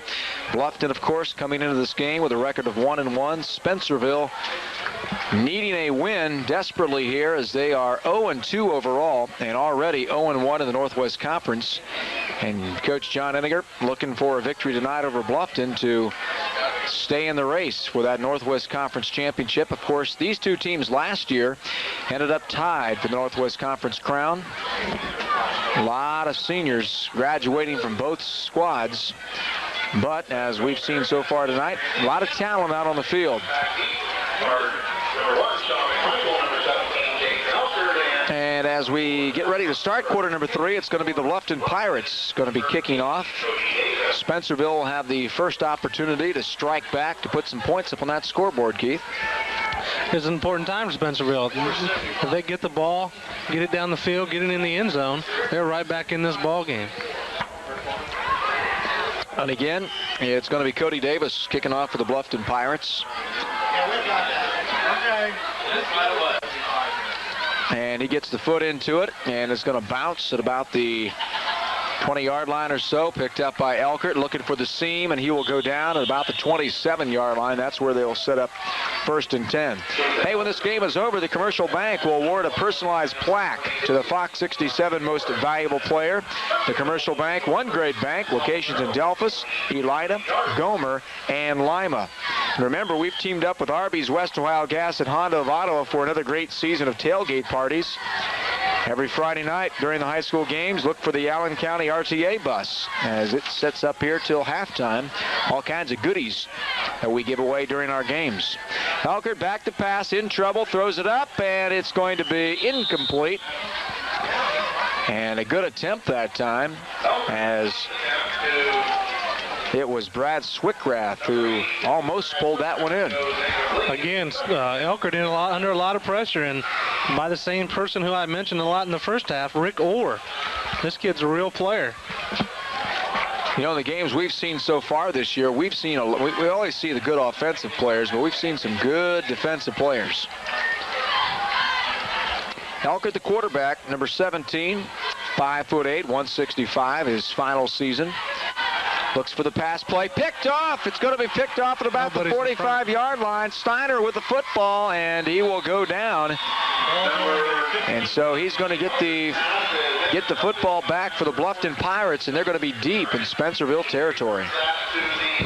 I think McMichael or Elkhart had a miscommunication there. Looked like Elkhart thought that McDaniel was going to run a slant, and that's where he threw it. And McMichael was going deep. Threw it right to the defender. So after Steiner picks the football off, he gets to go back on the offense as well. And there's the pitch back, and it's going to be Kohli trying to cut the corner, and he is going to get into the end zone. Touchdown, Bluffton. What a great run for Zach Kohli. And he's been doing it all night long. He had a big run earlier in the ball game, and as we said before, he's just a freshman. That touchdown is going to come at the 11:31 mark of our third quarter, and that makes the score now 20-0 with Bluffton on top. That's a big play. Kohli had a great run. Broke about 3 tackles on that sweep to the left. And Bluffton's in great shape right now, 21-0 early in the third quarter. Cody Davis has already hit 2 extra points. Going to try. No, they're going to fake this one. Steiner rolls out, and he's got a receiver in the end zone. The 2-point conversion is good. Beautiful play for the Bluffton Pirates. 22-0 now. Jared Broadman is checking the receiver to see who brought that one in. The tight end brings it in. And as Keith just mentioned, 22-0 on the Lone Zone scoreboard as the 2-point conversion is good to Jared Broadman from Joel Steiner. And of course, Joel also is the holder on the extra point, so it's kind of easy for him to roll out to that right side. And he found Broadman all alone in the end zone. That play, had everyone on the Spencerville defense fooled. And what that extra point does, that 2 points rather than 1, just puts a lot more pressure on Spencerville if they would stage a comeback here. Well, remember on Saturday, it's the Indians and the White Sox coming up on Fox, 1 o'clock. We're down to probably about 20 games or so. The Tribe in pretty good shape. They should be able to win that division. If they play 500 the rest of the season, the other 2 teams behind them have to almost go perfect the rest of the way. So we could pretty well say the Indians are going to be the Central Division champions. And we got them for you on Saturday on Fox at 1 o'clock. There's the kickoff, and it's going to be taken by the Bearcats. And they advance it out to the 30, and he's going to keep on going. Almost broke it, did Zach Unkefer, who is also the tailback for the Bearcats. And he's going to get a chance to come back out on the offense and try to get something going for Spencerville, put some points up on the board as they trail 22-0. Unkefer had a nice run. The Spencerville kick return team opened up a seam for him. He busted through there. And it's going to be Jason Elkert, the quarterback, back to try again. Had an interception last possession by Steiner. And there's the handoff to the big guy, and he's not going to get much. Ryan Roby, the 215-pounder, will pick up a couple. I'd like to thank Van Dyne Crotty, Raby Ford Lincoln Mercury, the Lone Zone, Don Wickert, Coles Market, and Vetter Builder Supply. Some of our great sponsors making it possible. And I'm sitting right here with the former quarterbacks coach of the Lima Senior Spartans, Keith Horner, and we're bringing you Northwest Conference action on Fox. And right now, it's all Bluffton 21-0. Out of the I formation again. Ball at the 41-yard line. We've got players moving all over the place. Let's check to see who they're going to call this one on.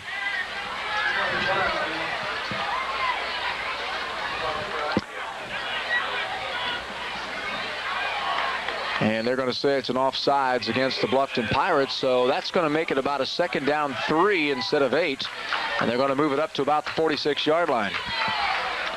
That's the 2nd time they've jumped off sides, which in a game like this isn't awful. This shows a lot of aggressiveness by that D-line of Bluffton.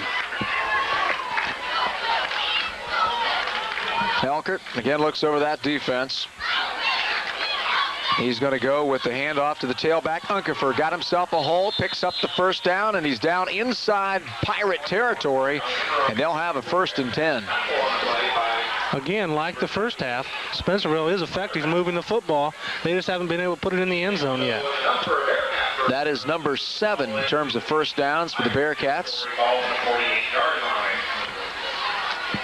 And that first down will bring them to the 10-17 mark of our third quarter. Kellermeyer split wide right. And there's the keeper. Now the pass play across the middle, and they're going to say trapped it. Did Brad Swickrath, the tight end. And so that's going to set up a second down situation after the incomplete pass. That tight end's dragged across the middle. I think the Spencerville coaches might have seen something, because I believe he was open most of the first half, running across this drag as he rolls out in the same direction as the quarterback.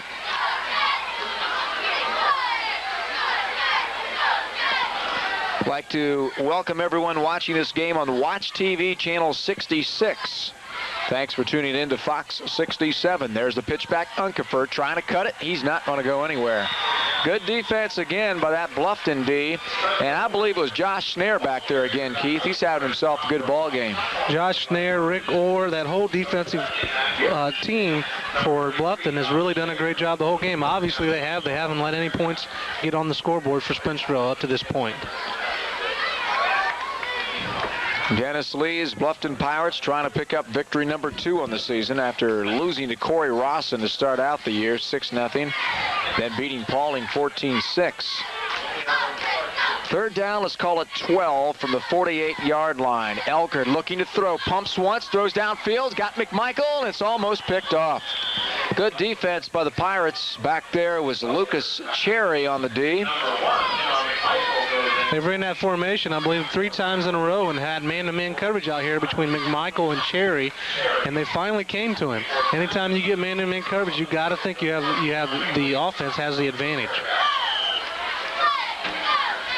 And it's going to be McMichael who's going to be called upon to punt from his 36-yard line. Back deep for Bluffton is Zach Kohli's back there and Lucas Cherry. And Kohli's calling for the fair catch. She'll take it about the 19-yard line. That's where they'll set up their offense again. Zach Kohli has been very instrumental in that 22-0 score so far. And, of course, when this game is over, Keith and our stat man, Tony Castronova, will be thinking about a MVP to give out, sponsored by the Commercial Bank. Tony keeping the stats tonight. He'll have first-hand knowledge of who's got the numbers. Always isn't the person with the most points, yards, and all that. Always have some of those other things that come into play. There's the handoff, and not much there. Maybe back to the line of scrimmage. And let's see who they're going to give the football to this time. Looks like they're going to go Cantner this time, and it was Justin Cantner, the sophomore. So you got, I tell you, in the future, Dennis Lee's got some good ones. Kohli's a freshman. Cantner's a sophomore. Lucas Cherry is a junior. Also, Matt Sterrett, the other quarterback we have not seen yet, is a junior as well. No, I'm sorry, he's in right now, isn't he? Check the number. I can't see from this angle. Yep, it is, number 3. Now they go with the pitch back. And trying to cut the corner again is Kohli. And Matt Sterrett is into the ball game. He is 5'7", 160 pounds, and he's just a junior. He wears number 3. The other quarterback in the last possession when they got the touchdown and the 2-point conversion. There you go. Face mask. What do you call holding? I believe it was holding, Carl. Going to go against the Bluffton Pirates. And by the way, I said that Matt Sterrett is in for this possession now after Steiner was in on the last one after he got the interception as well. So let's see what Matt can do. He's just a junior. Coach Lee's taking a page out of Coach Cooper's playbook and playing 2 quarterbacks. Is that John Cooper? That's John Cooper. You mean Jerry Cooper from Bath. Or do you mean John Cooper? I think I mean John Cooper. Well, there's a lot of Coopers around here. I don't think they're related, are they? It all depends if John's winning that week. Maybe Jerry would claim him.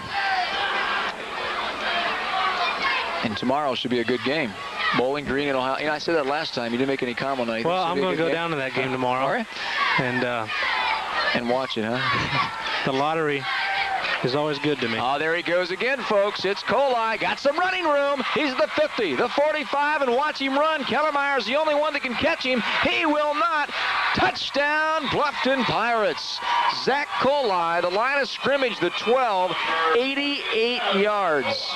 Poor Zach Kohli. How about that offensive play, Keith? That was a great offensive play. That was the exact same play as the big play in the first half, in which Kohli sprung it again for about 50 yards. This time, he beat the defensive backfield even worse and didn't let anybody catch him. You got to give credit to the offensive line for that, for having such a big hole in that counter play with that wishbone offense. I'll tell you one thing, too. He had Kellermeyer to beat. You saw Elkert coming, and he just blew right by him. McMichael almost caught him. And there's Cody Davis again, and he is going to kick it through. Another extra point. And that touchdown comes at the 8:01 mark. Mark it down from 88 yards out. Zach Kohli makes it 29-0 Bluffton. Carl, you can see why that freshman's in there. He can run. And that's the second touchdown this half, Keith, without a first down. We talked about the keys of the game. No big plays from Spencerville. And we're looking at them right here. Well, a lot of time left in this ball game, about 20 minutes worth. Right now, the Bluffton Pirates looking to be in very good shape. I'd like to mention, coming up next week on Fox 67, we're going to go to the MAC. It's going to be, let's see what we've had so far. We've had non-conference action. We've had the Northwest Conference. In fact, our first 3 ball games were all non-conference. This is our first, in fact, conference game we've done. So next week we go to the MAC, and it's going to be St. John's and New Bremen. Later on this year, we've got what could be at that time, week 7, chance for one of the teams, St. John's or St. Henry, to knock the other off and only give them a loss. But St. John's got to get through New Bremen next week. St. Henry's got to win a couple of the conference games as well before they can talk about that. Unkefer bobbling the ball all over the place, and finally he's going to go down. You know, that's always a scary thing, Keith, when you're down there, ball's bouncing around, and you know that this Bluffton team's fired up and they're coming at you hard. They're fired up and coming at you. You just want to get that ball and run. Hey, WIMA Radio, AM 1150, will again, as they are every week, bringing you high school football coverage in the Lima Land area. Next week, September 19th, they've got WBL action. It's going to be Elida at Wapakoneta. Ron Jackson taking on our good friend Rick Sharp, who has done a couple games with me right here on Fox. Went fishing with me in Indian Lake. Did the fishing show this year, too, with Bob Arnson. Unkefer's got some running room. Steiner is going to catch him and drag him down. You know, I'm kind of impressed, too, if you think about it a little bit. Although Steiner wasn't in on that last possession, Steiner's played himself a good game for the young quarterback. Tell you, Coach Lee has a lot of nice young talent on this team. I call him young, but he's a senior, but I'm just saying overall doing a good job in that position. Bluffton may make some noise this year and definitely here in the next couple of years. Steiner's also did a good job on the defense. That interception last time, then there's that tackle there. There's the handoff to the big guy up the middle, and he is going to go down. Well, what they've done now, they've brought in number 9, Chad Hefner, who is a tailback. Chad played for Shawnee last year. He's over here at Spencerville this year. They've got him in the linebacker position on the defense, and as you can see there, he can run the football as well. He was quarterback over at Shawnee. Did a nice job. Looks like he's got some quarterback feet. He's got some quick feet coming through that line. Second down and short, 36-yard line, 7:15 remaining here in our third quarter. 29-0 on the Lone Zone scoreboard. Bluffton on top. Unkefer is going to pick up the first down and a little bit more as he runs it out to about the 44-yard line. You know, Keith, the Board of Control at the July 25th, 1996 meeting approved by a 5-2 vote the proposal for the Football Coaches Association to expand the number of teams qualifying for the football tournaments from 96 to 192. That's effective with the 1999 season, and I want to mention something about that here in a second. Let's let this play develop first of all. 1st and 10 from the 38-yard line. Elkert back to pass, has McMichael. It's going to be incomplete. But I read just a couple of weeks ago or a month ago or so that they've voted again on that. It looks like that's not what's going to be happening. What's the latest on that? Well, you know, Carl, I'm not sure what the latest is, but there's a couple ways of thinking about that situation. And one is they want more teams to be in the playoffs. They want that playoff excitement. But the other thing is if you do that, you're going to have teams who generally probably don't deserve to be in the playoffs to get in. There are those people who are purists, I guess. And I'll wait for this play. Yep. 2nd and 10 for the 43. And there's the handoff again. They're going to go to Hefner. Hefner's some good running room, and he will pick up another first down. But I tell you, he looks good in that tailback position. You know, that eliminates one scrimmage, goes down to 1. Tournament increased from 4 weeks to 5 weeks. Qualifiers in each region doubled from the present 4 to 8. And 2 teams before Labor Day versus the present one. Practice in 99 begins on August the 9th for all schools instead. It's kind of wacky, guys, but I tell you, the main idea is to get more teams in, as Keith just mentioned. 1st and 10 from the 44. There's the handoff to, no, it's a keeper this time, Elkert, and he goes down. Fumble. And he fumbles the football, and who's going to cover it? And it looks like Spencerville jumped back on it. And so that's going to move it to 2nd down. Looks like Elkert was down before the fumble, so we have all league games scheduled and games contracted already for 99 are to be moved back 1 week. Example, if it's game 10, week 10, 96 will be played as game 10, week 10, and 99, with week 1 and 2 being played prior to Labor Day. So again, they've still got some questions on that yet, so we'll see how that develops. And there's some movement again. It's going to go against the Bearcats at the 5:50 mark. Like I was saying, some purists might think that is not the way to go, that they only want the good teams in the playoffs, the teams that make the computer points. You know, we got a lot of people believe in that computer system. Well, but too, Keith, there's a lot of teams that go 10-0 who don't make it. A lot of teams go 9-1 that don't make it. And that might be the ticket for those teams. Yep. But then again, you've got a lot of 6-4 teams going to creep into there. And once in a while, you see those in now, 6-4. Yeah, but, you know, 6-4 teams, a lot of those better than some of the 10-0 teams. 2nd down, 15 for the 49-yard line. Elkert looking for a receiver, has McMichael. He catches the ball. We've got a flag. Let's see what happened. The flag came back near the line of scrimmage. But there are flags on the field. And it's going to go against Spencerville, a hold, and they're going to bring it back. And so Spencerville, as they battle to try to get some points here in this ball game, kind of going the opposite direction right now.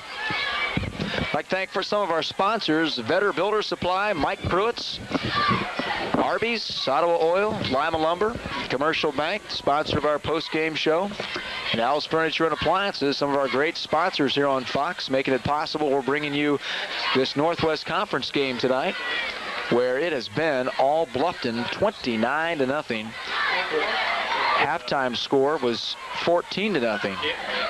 2 touchdowns so far here in the 3rd quarter for Bluffton. We keep going with the Steiner at safety and put Kamer corner. 2nd down and about a mile for this one. Ball at the 41.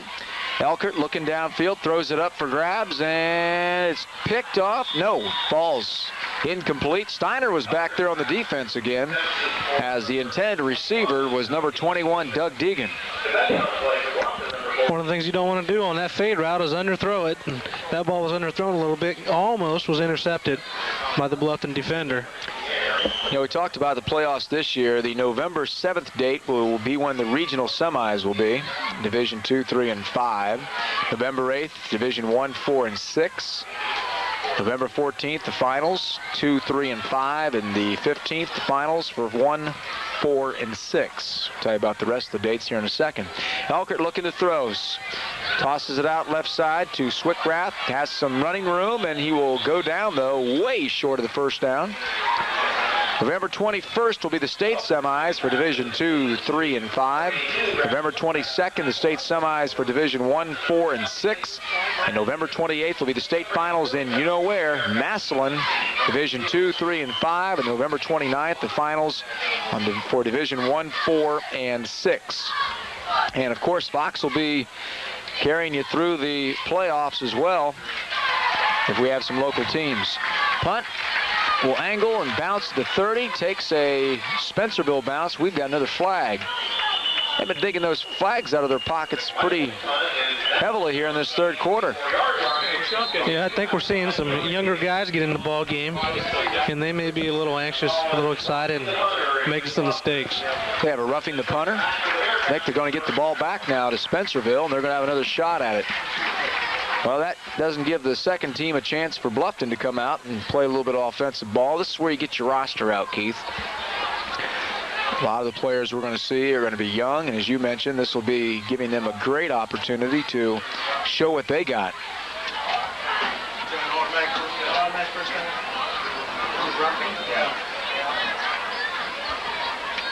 So it's going to be a 1st down and 10 situation for Spencerville. Rolled into him, he sat on the ground and rolled over, and the guy basically jumped on top. The Bearcats will take over 1st and 10. And let's see, they're going to mark the ball about the 43-yard line. And so it's Spencerville again. Elkert going to lead them out. 4:28 remaining here in this third quarter. A lot of football to be played yet. Out of the I formation. Kellemeyer and McMichael will split wide right. Unkerfer's going to run the football. Steiner is not going to catch him this time, but he did force him to go out of bounds. Zach Unkerfer, 5'8", 150-pounder. Unkerfer's got some wheels. Spencerville all night has just tried to break people loose, and Delphin's done a good job containing these fast guys. Or, excuse me, Bluffton. Hey, the forces of evil have met their match. Xena, Warrior Princess, starring Lucy Lawless. See it Thursdays at 10 p.m. and Friday afternoons at 2, only on Fox. One of our great programs, Xena. You like that one, Keith? I'll get up early in the morning. There's Hefner again, just bowling his way forward. And he got nailed from behind by Rick Orr. He brought him down. He wasn't going to go down right away, but I think Rick said, here, I'll help you. 9-yard pickup for Hefner. You might see some regular numbers come in for Bluffton here. They want to preserve that goose egg on the scoreboard. George Mays is on this right side and split position on a 2nd down and short. Ball at the 23-yard line. Elkert hands it off. No, they fumbled the football, and it looks like Spencerville is able to get back on it. They're going to lose some yardage, though. And looked like Unkerfer got back on the football. Nope, it was Doug Deegan. Spencerville's had trouble a lot of the night when they get down in this red zone area. And they're not quite there yet, but they've had trouble anywhere close to the end zone. 3 minutes, 15 seconds remaining. 3rd down, 5 from the 23 here in the third quarter. Lone zone scoreboard, 29-zip, and there's another fumble. This time Bluffton's going to get it back. Let's see who covered it. Looked like Orr's body down. Nope. There he is again. I believe it was Josh Snare. We talked about him before, having some big plays here tonight, Keith. Josh Snare, Rick Orr, again, those names we mentioned a lot. Those guys just seem to be everywhere. Well, we're going to probably see some young players in for Coach Dennis Lee. They'll get their opportunity. Quarterback is Matt Sterrett, number 3. And he goes to the pitch back, and you know who's got it? Kohli. He will not cut the corner this time, though. Nice tackle. Getting in there is number 41, Kevin Lehman, the 6'1", 170-pound senior. And they don't want Kohli to cut that corner because we've seen that speed before. I tell you, Rick Orr missed one of his few blocks of the night out there leading the way for Kohli. A lot of the same guys still in there for Dennis Lee. With 2 minutes, 30 seconds remaining. And there's the handoff off right tackle. And pickup of a couple.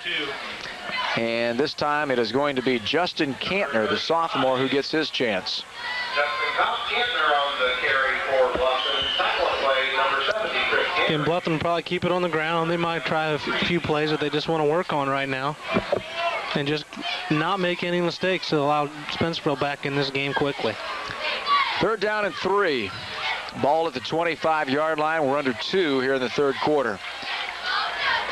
And there's the counter play again, and Kohli almost gets to the outside, but he does get enough for the 1st down. The Bluffton drive will continue. Well, he's good looking back. Yeah, I think we ought to remember this name, Kohli, because he's going to make a lot of noise in the next few years since he's only a freshman. Not real big yet, 5'8", 153. Hey, turn up the heat 5 times a week. It's Baywatch, weekday mornings at 11, only on Fox. 1st and 10 from the 40. Play action. Sterrett is going to get nailed. And he fumbled the football. Who's going to cover it? There's still bodies jumping on the pile. Elkert was the player that came in there and nailed him first. But it looks like Bluffton was able to cover it. They're going to keep the football. Who's down there on the bottom? Looks like Sterrett was down there. And also Kohli. 24-yard line. Once you get wrapped up, you need to tuck that ball away as a quarterback. Well, call it 2nd down and 26 for the Pirates. Under a minute, 3rd quarter. Sterrett. That answers the question.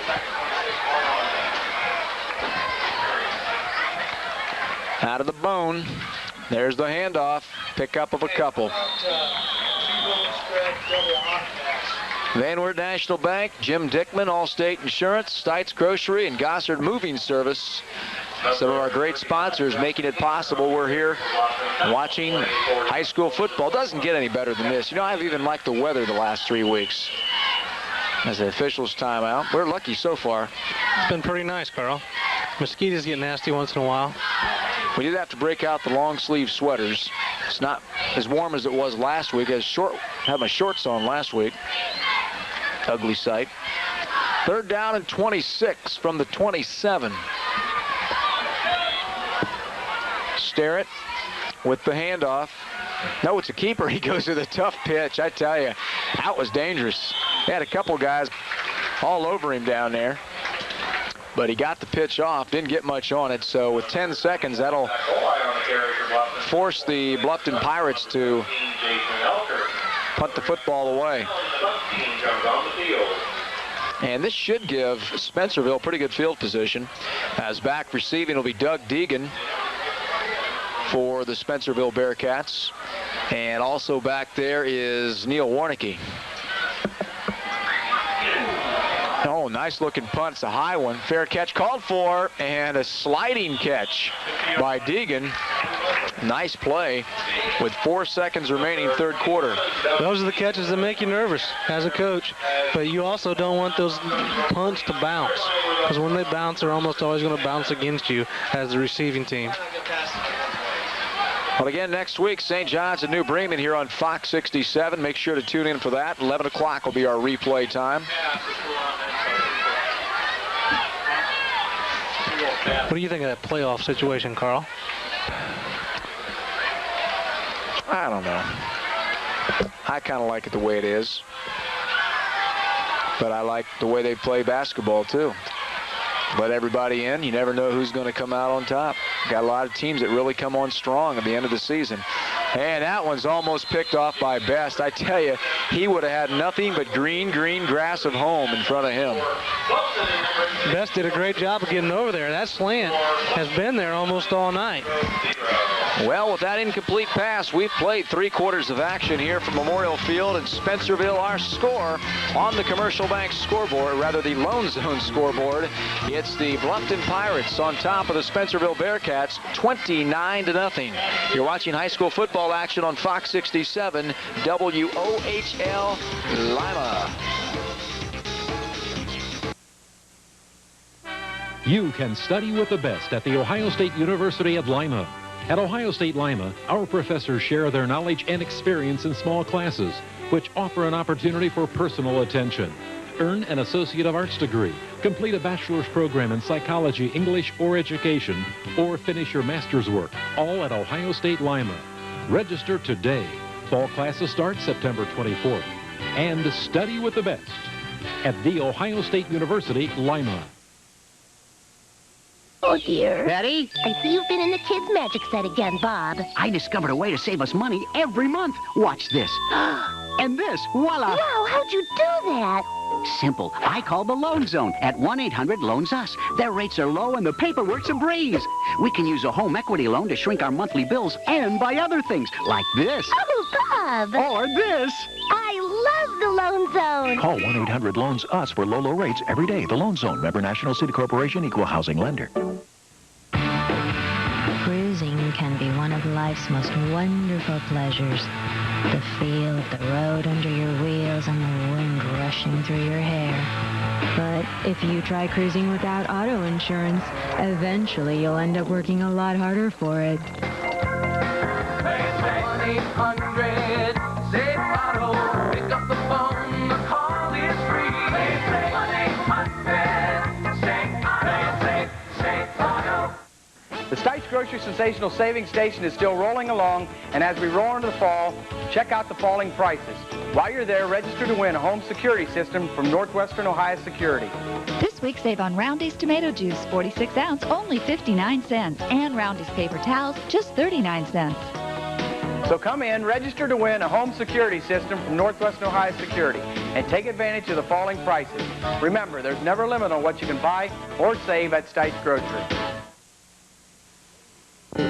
Every Raines quality home is a complete home, from poor basement to professional landscaping. We do it all. From a 3-bedroom ranch starting at under $60,000 to a 3,000 square foot 2-story, we offer you quality, design, and craftsmanship. Stop in today and let us make your new home dream a reality. We're just off Interstate 75 at exit 142. Raines Quality Homes, Bluffton, Ohio. Call 358-HOME. What I really like about the Bluffton College program is that the schedule is set up for working teachers. The good thing about the Bluffton College Master's program is that it is a program for teachers at all levels. I'm always looking to become a better teacher. I would highly recommend the Bluffton College Master's program. If you are interested in a master's program in education or in taking some graduate level courses in education, call Bluffton College today.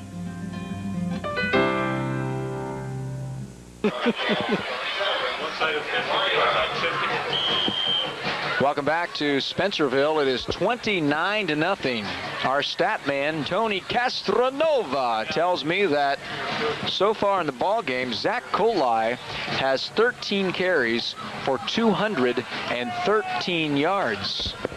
He may be a good candidate for MVP, Keith. And there's a handoff, Elkert.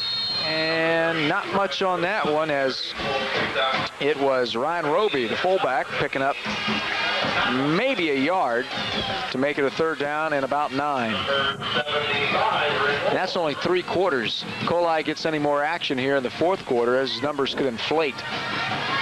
And again, just a freshman. This is about the time most freshmen get into a ball game, if they ever do get into a ball game. Freshmen play on that JV or freshman team, they never get to see varsity action.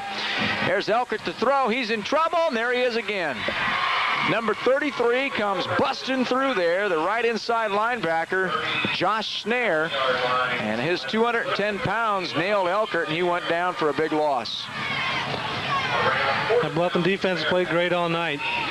And they've given up a few yards here and there, but they have not given up anything consistently and haven't even let Spencerville really close to the end zone, with one exception. It's going to be McMichael punting again on a 4th down from the 40, I think about 37-yard line. Line drive punt again. Taken about the 25, picked up after he dropped it, and that's going to be about it. And so Bluffton is going to bring their offense back out with 10 minutes and 45 seconds remaining here in the ball game. Still seeing some good hitting out there, Carl. Well, beyond the myth lives the legend. Kevin Sorbo stars in Hercules, the legendary journey. See it Monday night at 10 and Tuesday afternoons at 2, only on Fox. Hey, we got Xena and Hercules and stories of the Highway Patrol, the real stories of the Highway Patrol, The Simpsons. Only one I miss are the Bundys. That's that Married with Children. First and 10 for the 29. And there's the handoff up the middle for a pickup of a couple. And you're going to see Dennis Lee just kind of grind up some yardage and time off that clock. As why don't we try to pick some names out there, Keith? If you see any numbers on that Bluffton squad or Spencerville, let's start letting these guys get their recognition, because we're going to see some new guys in there. Of course, there's still some of the other ones in there as well, but we'd like to get some of the names for the young players out there. First and 10, rather second and about 7. As Starrett hands the football off. And it's going to set up about a 3rd and 5 situation for the Pirates. A lot of guys on the play. Seth Rohrbaugh on the play. Jared Brodman, number 83, still in for Bluffton. Quarterback is Starrett. Splitting wide right is going to be number 84, Jeremiah Wire. Called his name out for the first time tonight. Also in there is number 73, Brian Hicks at the tackle position. And there's the pitch back. And there's a new player in as well. That's Michael Wagner. He wears number 2. He is 5'8", 160. He's just a junior. Number 72, Chad Couples is in for Bluffton. Number 23, Ryan McCullough, tight end, is in there. And punting right now is Seth Weisenbarger for the Bluffton Pirates. Haven't seen too many punts from Bluffton tonight. That'll be taken to the 29-yard line by Doug Deegan. He's going to go down right there. Looks like we got a flag. I think that's going to be a personal foul. Against whom, I don't know. Looked like a couple guys were both guilty.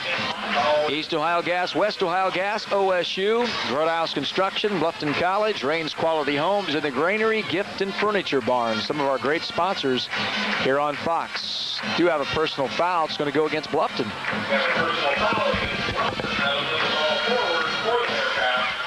The general rule on these personal fouls, Carl, is the second guy always gets caught. The guy who reacts. Yeah, that's how it always is. That's how it is in life.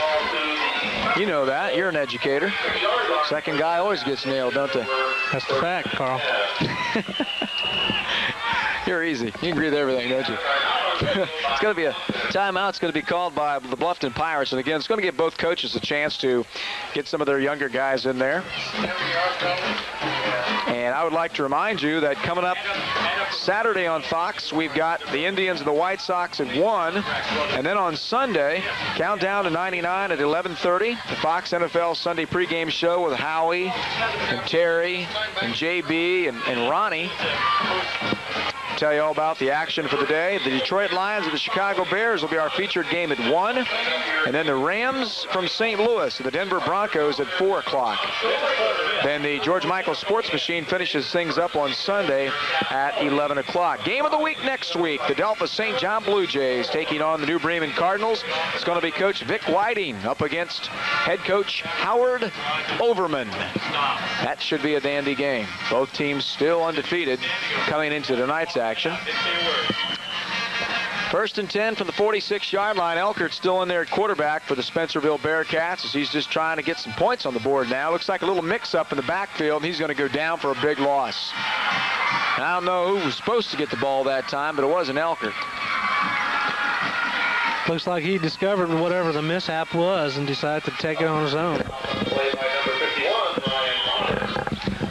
Well, Elkert struggling a little bit tonight. He has, in his last 5 plays, they all have been for negative yardage. He had one in there where he gained no yards, but a -4, a -5, a -11, and a -9. So when you get into a situation like this, Keith, where you're down 29-0, you're going to see that because he's got to try to make things happen, and sometimes it just doesn't when that defense is bearing down on you. And there's another flag, probably a delay of game. Yeah. Well, you want to get points on the board, and you want to make this game respectable and have a pride and play for a little pride right now. And I'm sure Spencerville is doing that. To those of you tuning in on UHF Channel 67, we say thanks for spinning that aerial antenna our direction. Tell everybody you saw the game on Fox 67 WOHL in Lima. Elkert back to pass. It's a short one. It's going to be caught at the 35, down to the 40, and that's about it. His best nails him right there. He's played himself a good game as well. Nice catch, though, by Unkefer, as they'll bring the marker down closer to where the original line of scrimmage was, but they still have a long way to go to pick up that first. Best took a couple of those crackback blocks early in the game, and now he's delivering his own big blows.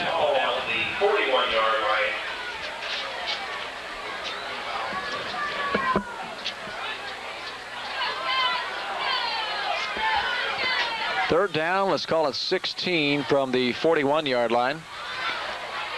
Elkert back to pass. Downfield, throws it up, and it is going to be caught. Nice catch by Spencerville's number 13, and that is Tom Goki, the junior, 5'11", 155 pounds. That was a great throw right there by Elkert, just over the defender's hands. Goki went up and grabbed it and gained some yardage here, and you are going to see Spencerville go for this on 4th and 5.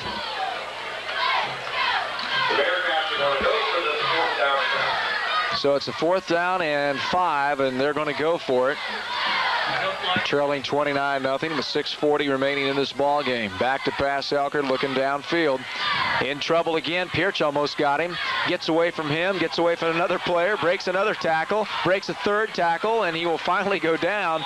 Picks up the first down. We're seeing there the Jason Elkert that we know a lot about. He used his speed and his mobility to pick up a first down for the Bearcats.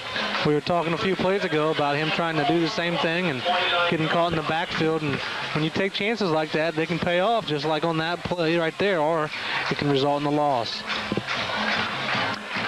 1st and 10, ball will be at the 29-yard line now for the Spencerville Bearcats, trying to put some points up on the board, trying to avoid the shutout. And Jason Elkert looking for the pass play now, throws it downfield, has McMichael, touchdown. Nope, didn't get in. It's on about the 1. Oh boy, he was right there too. If he wouldn't have fallen, he would have been in there, but they're going to mark it at about the 1-yard line. Very close to the touchdown. Nice catch by Sean McMichael, the 6'1", 170-pound senior. And now Spencerville in very good shape of putting some points up on the board. That was man-to-man coverage. They had Best coming over to try to help out, but he couldn't make up that much ground from that outside linebacker's position. They got Hefner in the backfield with Unkefer. Quarterback Elkert will hand the football off to Unkefer, and he loses a couple of yards. And give that tackle to number 40, the linebacker, Ben Selhorst, 5'11", 165, the junior. Right now, both teams are playing for pride. The Bluffton defense doesn't want to let them in. They want to keep that 0 on the board, and Spencerville's offense wants to get it in. They're going to think about it, Carl. I tell you, tough break for number 66, Shane Harder, for the Spencerville Bearcats. We saw him out in the pregame, and he had some problems. Didn't see exactly what happened, but we saw him being carried off the field before the football game even started. So he got injured actually during the pregame warm-ups, and I see him down there on the sideline. He looks like me. He's got the leg all wrapped up, and it looks like to be some type of a cast. Not at this point, I don't think, but he's got crutches, and that's tough when you get injured before the game starts. Shane Harder, number 66. I know how he feels. That's one of those freak accidents, and yeah, unfortunately, those things happen. Yeah, I know about freak accidents. More often than people think, I believe. Well, we're down to 5 minutes and 29 seconds. It's going to be a second down and goal from the 5-yard line for Spencerville. Trying to punch it into the end zone. Hefner's in the backfield with Unkefer. After the timeout, Jason Elkert will go with the keeper up the middle, and he is going to be touchdown. Well, that was a Had to wait to see where the bodies were. He made it into the end zone. Touchdown, Jason Elkert. The touchdown will come at the 5:23 mark of our fourth quarter. Jason Elkert takes it in from 5 yards out. The score, 29-6. That'll give Spencerville some confidence going into next week. And maybe a little momentum. Maybe things will look up a little bit in practice. It's hard to go into practice when things always go wrong for you. And they're struggling early this year, and I'm sure Coach Ettinger will get them together here before the season goes much further. Well, that was the Elkert show on that drive, as he did it all. And now he's back to pass, throws it into the end zone. It will be good for the two-point conversion. Nice catch down there. Way on the other side. Looks like Kellermeyer pulled it in. Kellermeyer laid out for that ball. Well, he came into the game with 98 yards on 5 catches, and he made a nice catch right there. You talk about Spencerville wanting to go into next week's practice. You know, it's always tough when you come off a loss, coming back in. It all depends what your coach does. Some coaches show their films on Saturday. Some wait till Monday to show their films, and whatever the coach does here, it's always tough to get back to that Monday practice and look at the films or go out to practice when you come up on the short end of the game. But some positive things coming out here towards the end of the ball game. They're going to face the Upper Saddle Valley Rams next Friday on Parents' Night. They'll be playing right here at Memorial Field again. Bluffton's got a toughie next week. And I don't know, you all know out there by now who won the Columbus Grove Jefferson game, but if Jefferson won that one over Columbus Grove, the Pirates have got to face Jefferson next week. And I tell you, either way, if Jefferson lost to Columbus Grove, they're going to be upset. So you're going to be playing a mad Jefferson team. Or if they won, you're going to be playing a very pumped up Jefferson team. So needless to say, Bluffton will have their hands full next week at home. This side for an onside. They're moving some people over. They're going to onside kick this. That's where you put your good hands, folks, up there on that front line. 5 minutes and 23 seconds remaining. And there's the onside kick, and it bounces, and it's loose. Spencerville had their chances, but I believe Bluffton at the last second there is able to climb back on the ball. And let's see who is covering it down there.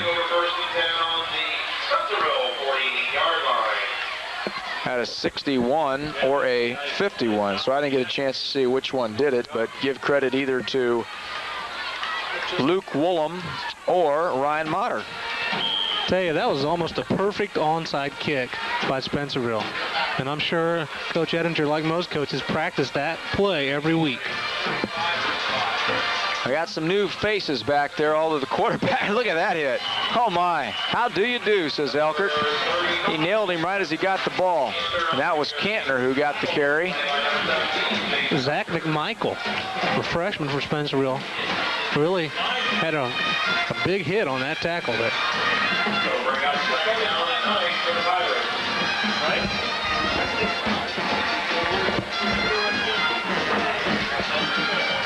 Second down and 9. Ball at the 47-yard line. There's the pitch back. Cantner trying to cut to the outside, and he will spin, and he will go down. Picks up a few yards. Still short of the first down, though.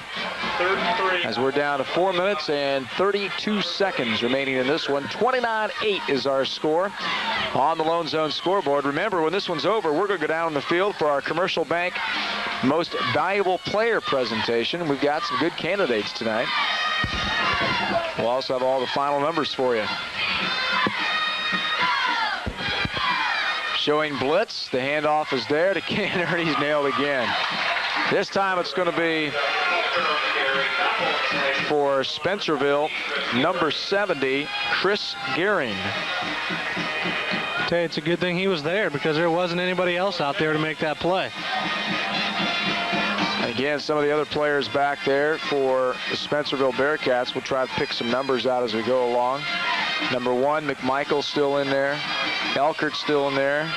26, James Boyer also in now. Already told you about Chris Gehring. Bluffton with the football, step with the handoff, and this time running the football is going to be number 5, Eli Leader, who is 5'11", and he is just a sophomore. One of the many running backs for this Bluffton team.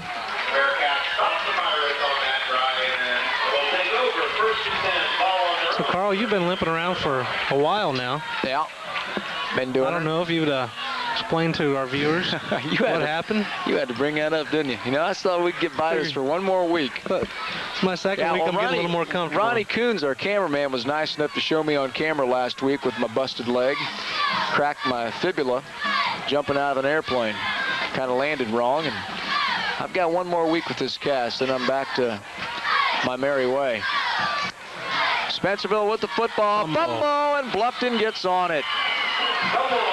And covering the football for the Bluffton Pirates was number 58, Craig Slaughterbeck, the junior.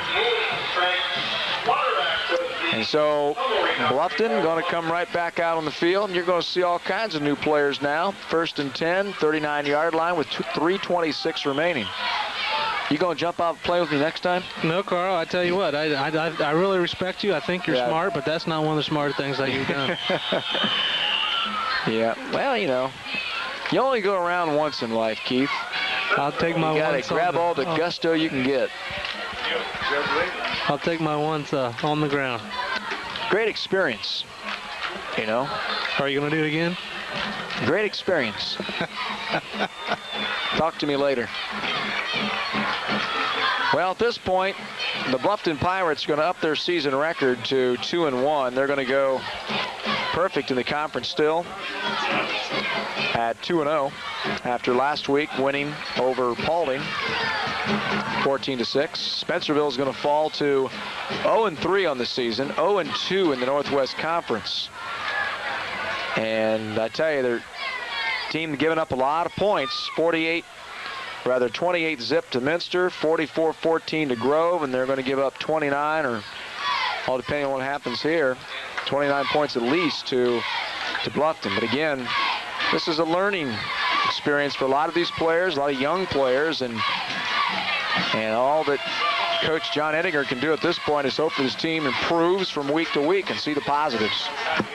Yeah, it's easy to get down. It's a little harder to stay in there, and they need to do that just to build character for each young person here. 1st and 10 from the 40-yard line. And there's the carry up the middle. Nice run.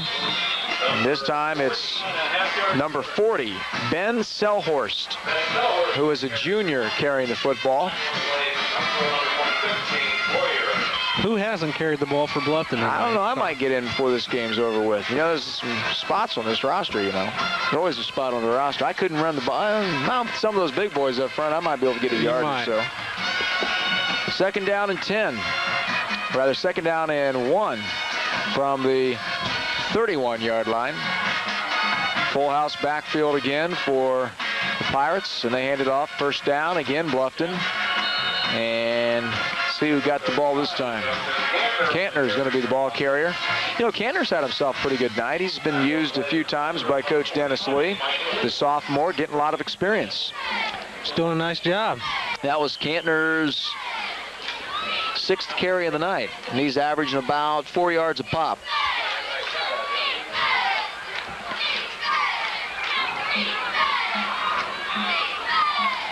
First and 10 from the 27-yard line. A big hole up the middle, and this time they get the ball to Eli Leader, another sophomore.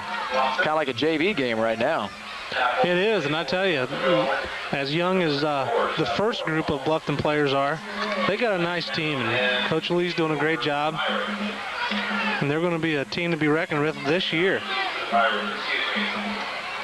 2nd down, let's call it 2 from the 27-yard line. We're under 2 minutes to play in this football game.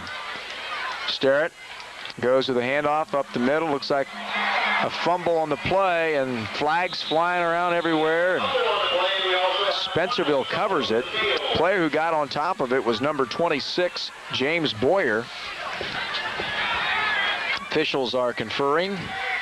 Let's see what they've got to say. Face mask against Spencerville, so things continue to go wrong for the Bearcats as they're going to tack that on, and they're going to end up with the 1st down. You know, as we look back at this game, Keith, you know, we mentioned what a big night that Kohli had, but, you know, also a lot of times you don't get a lot of credit when you're an offensive lineman, but you got to give a lot of credit to guys like Rick Orr and Matt Pierce up on that front line who really opened up some big holes for guys like Kohli tonight. Those guys did a great job, and we saw them a lot. You saw them downfield getting the body on somebody, especially early in this game. You know, they built a big lead for Bluffton, and now they're just trying to protect that lead. But those two guys have really done a great job all night long. In particular, I'm very impressed with Orr, who's a great big kid, who can really run and get down the field. First down for the Bluffton Pirates again, and this time the handoff goes up the middle for a pickup of a couple. It's going to put them down to about the 7-yard line.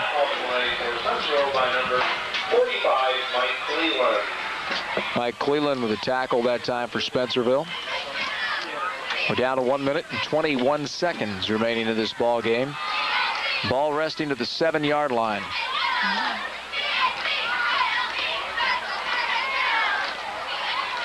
Starrett will go with the pitch this time. Cantner has it, cuts up to the middle again, gets down inside the 5-yard line.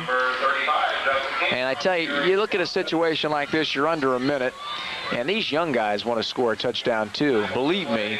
But I've seen a lot of situations here where a lot of coaches just say, hey, we're going to put the knee down. We don't need any more points. But these guys right here just are saying, come on, coach, we want to score. Those young guys want to score, and that young defense over there wants to stop them. Yep. Starrett again, Matt Starrett, the junior. He wants to lead him in for another touchdown, and they'll hand the football off. It's going to be into the end zone. Touchdown, Bluffton again. This time you got to give the touchdown to number 25, Matt Brooks. And Matt Brooks is a 5'11" sophomore. And that touchdown will come at the 32nd mark of our fourth quarter. And with that touchdown by Brooks, it's going to make the score 35-8 Bluffton. Let's see who's going to come out and kick. Might as well let somebody else do that. Let's see. Seth Burkholder, 5'11" freshman, is going to come in and try to kick one through the uprights. Nice snap. Steiner's hold is there, and the kick looks nice. Right through the uprights. And Seth Burkholder adds another point to make it 36-8 on the Lone Zone scoreboard. And those keys of the game for Bluffton looking pretty good, Keith. Oh, real good. Move the ball, and they've done that real consistently, especially the second half. They've pretty much done what they've wanted. Contained Elkert, and Elkert did a good job the last series for the score for Spencerville. But other than that, it's been very quiet for Spencerville. And no turnovers. And Carl, if I'm not wrong, I don't think Bluffton's had one turnover. They may have fumbled the ball, but they have not turned the ball over. Well, good night for Bluffton. I tell you, Dennis Lee has got to be happy with his young troops. They have played very well here tonight against a Spencerville squad that had some bright spots tonight. And Coach John Enninger, like I said, is going to be building on those positives as they go into next week against Upper Scioto Valley. We'll have all the final numbers for you when this one's over down on the field. We'll have our presentation of our MVP from the Commercial Bank. Got a couple of candidates for that right now. And remember, when this one's all over, we'll have the scoreboard show for you on Fox 67. All the final scores from all the big games for week number 3 of your high school football season. There is the kick. It's going to be taken about the 19-yard line. And it's carried straight forward, finding the seam this time for Spencerville. He's going to score. It looks like he's going to go all the way. And the touchdown is going to go to the Spencerville Bearcats. Number 26, James Boyer, is going to be from about 80 yards out. Boyer, 5'11", just a junior, and he quickly puts 6 points up on the scoreboard for the Spencerville Bearcats. That's a nice bright spot. That's a nice bright spot, and that's a great way to end the game where you've struggled now for 3 weeks. You got a week to regroup here before you go face Upper Scioto Valley. James Boyer with a touchdown is going to now give the Bearcats a chance to come on out on the field to kick the extra point or go for the 2-point conversion.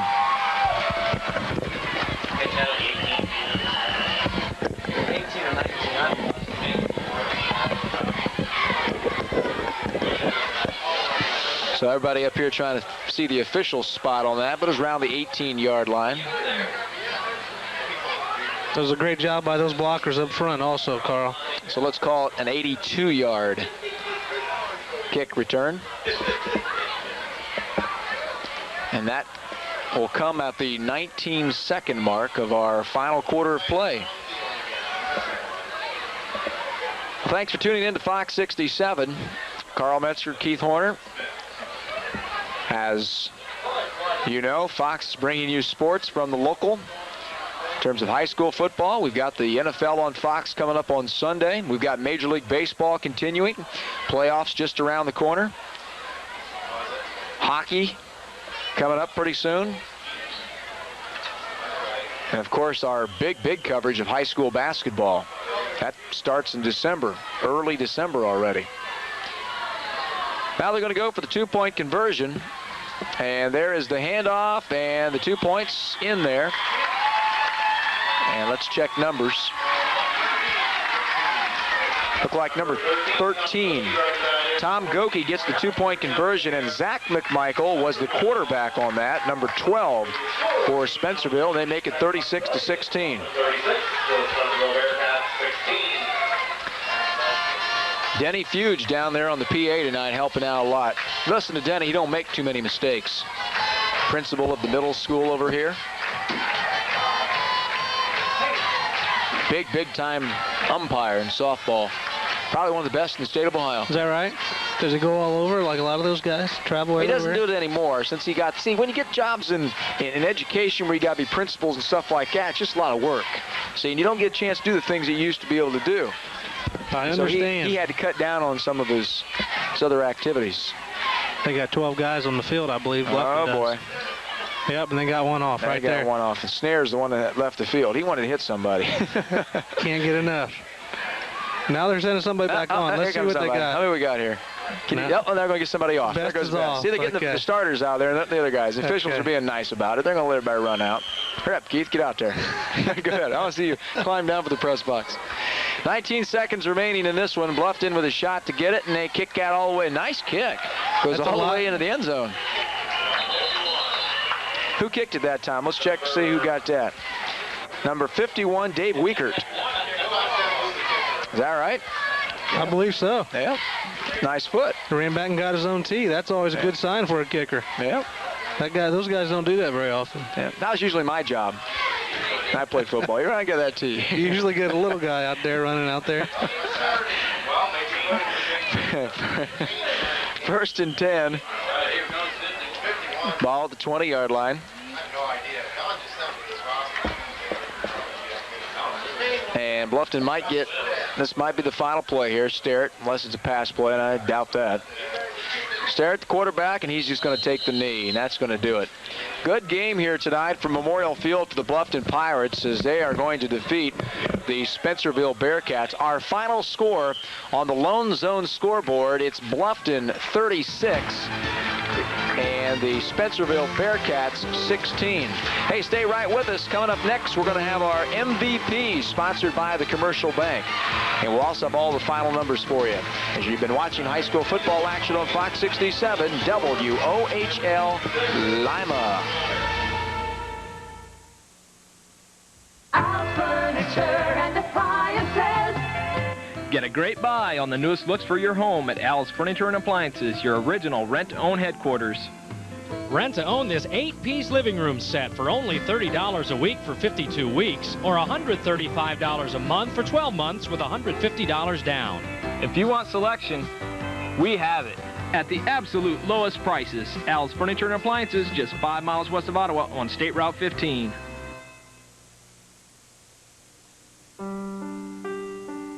When I first heard about the Bluffton B-Comp program, I was very excited because I knew this would help me in my career development. I've held various positions with Bank One, and near the completion of the B-Comp program was promoted to a banking center manager, which was a lifelong dream come true for me, a position that I had always wanted.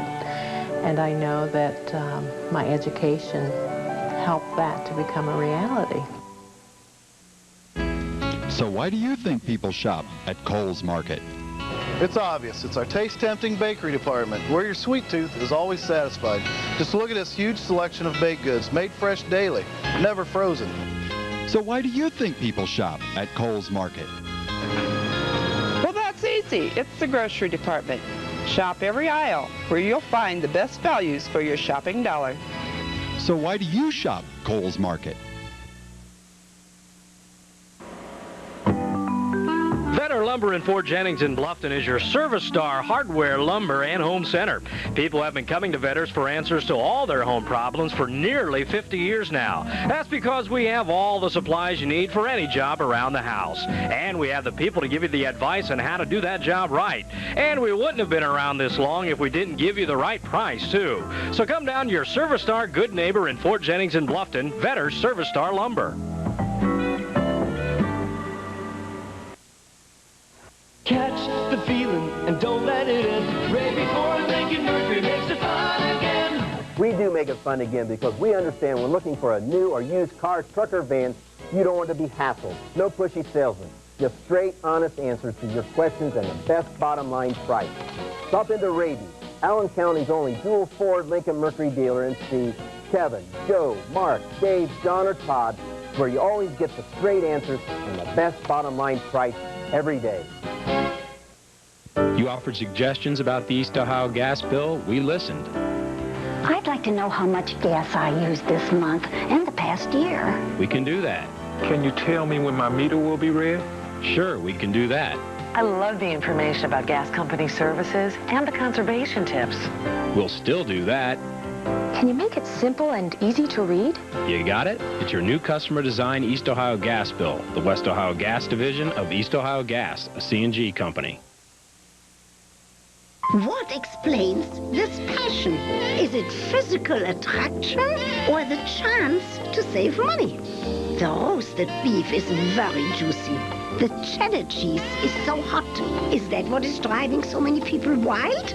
Or is it the fact that the Arby's melt is now just 99 cents? Sex is so much easier to figure out. You can go anywhere and get filled up, but you can only get a 99-cent deal this good at Arby's. Welcome back to Memorial Field. Our football game is over. The Bluffton Pirates, their second victory of the season as they knock off the Spencerville Bearcats. Final score 36-16, as it's now time for our Commercial Bank Most Valuable Player presentation tonight. Got to give it to a freshman. Well, I don't think we've ever given it to a freshman before. He deserved it, though, tonight, as Zach was able to come up with 213 yards. Zach Kohli on just 13 carries in this football game. He is our Commercial Bank Most Valuable Player. And let's, first of all, while we have him here, also Dennis Lee, the head football coach of the Bluffton Pirates. Going to talk to him first, and we're going to take a time out and talk to Zach. But this is, as we talked about the keys to the game, Coach, before the football game, you basically did what you wanted to do. Well, the difference in the last couple of games for us has been our offensive line play. You know, we've just finally settled in with some good kids up there, and they're getting a little game experience, and our young backs are running pretty well. Yeah, and the thing about you guys tonight, usually I use my little grids here, and I'm able to pick out the running backs. I had to get my roster down. You must have used about 5 or 6 young guys tonight. We sold a lot of programs this year, and you know, we got 8 great seniors, and you know, it's a total team effort right now for us. And what I told you before the game, I really wasn't kidding much, but it's got to be kind of fun for you two, Coach, coming out with a team like this, which is kind of different from what you had last year. It's got to be kind of fun working with these young guys. Yeah, it's a learning experience for everyone. The kids have come a long way since we started practice, and you know, they're starting to believe right now. Well, you're still undefeated in the Northwest Conference, and by the time this is shown, we'll already know the results of that Jefferson-Columbus Grove game. But next week you will have a big one. You have to take on Jim Morris's Cats. They're all big. We take it 1 week at a time. Okay, well, good game here for you tonight, Dennis. We wish you congratulations and best of luck next week. Thank you very much. Again, the head coach of the Bluffton Pirates, again, Dennis Lee. What we're going to do now is take a 30-second timeout. We'll come back and talk to our MVP, Zach Kohli, right after this. Back when Sam and I went into business, you could always borrow money somewhere if you didn't need it. But at the start, money was all we did need. Had rent for that empty storefront, but couldn't swing the equipment. Now, the local bank said they lent money based on character, capability, and credit.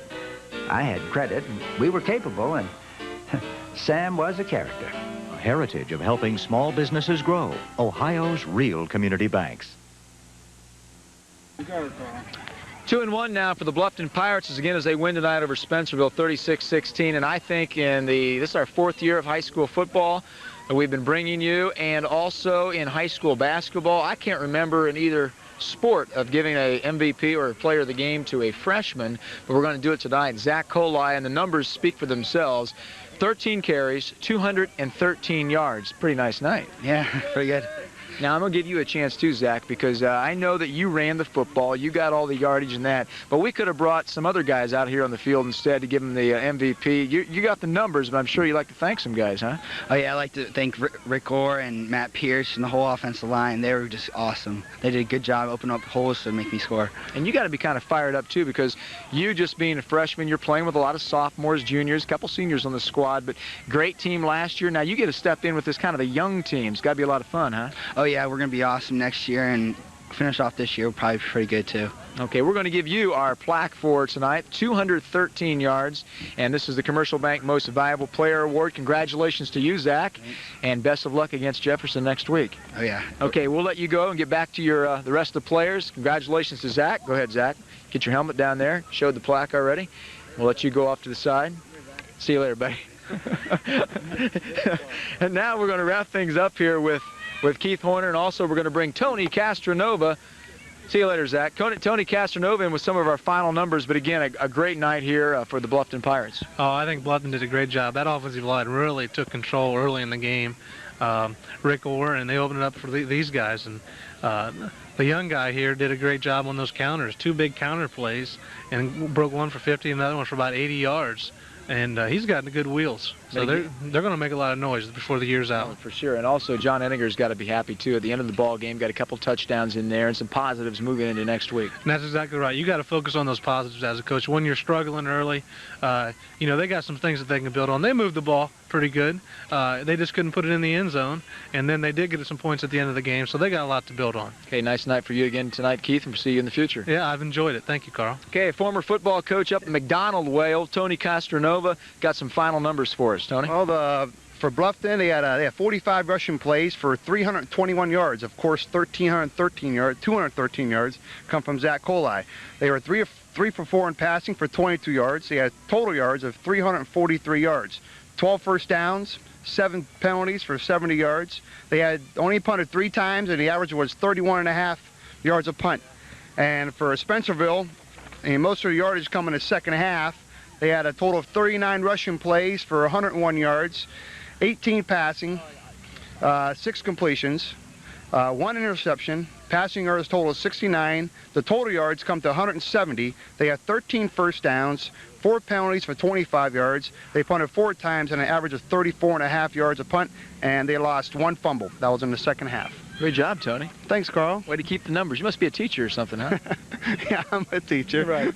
Tony Castronova with the stats here. Thanks to you, Tony. And again, the Bluffton Pirates with this victory tonight will now go perfect Northwest Conference. They are 2-0, 2-1 overall. The Spencerville Bearcats will fall to 0-3 on the season. They are now 0-2 in the Northwest Conference. Next action for Bluffton next Friday night at home versus Delphus Jefferson. Next action for the Spencerville Bearcats will be next Friday night, Parents' Night, at home against Upper Scioto Valley. Coming up on Saturday on Fox 67, the locker room at noon, and it'll be Ted Steppe and the guest of Dave Mesker, who will be sitting in for me in the locker room.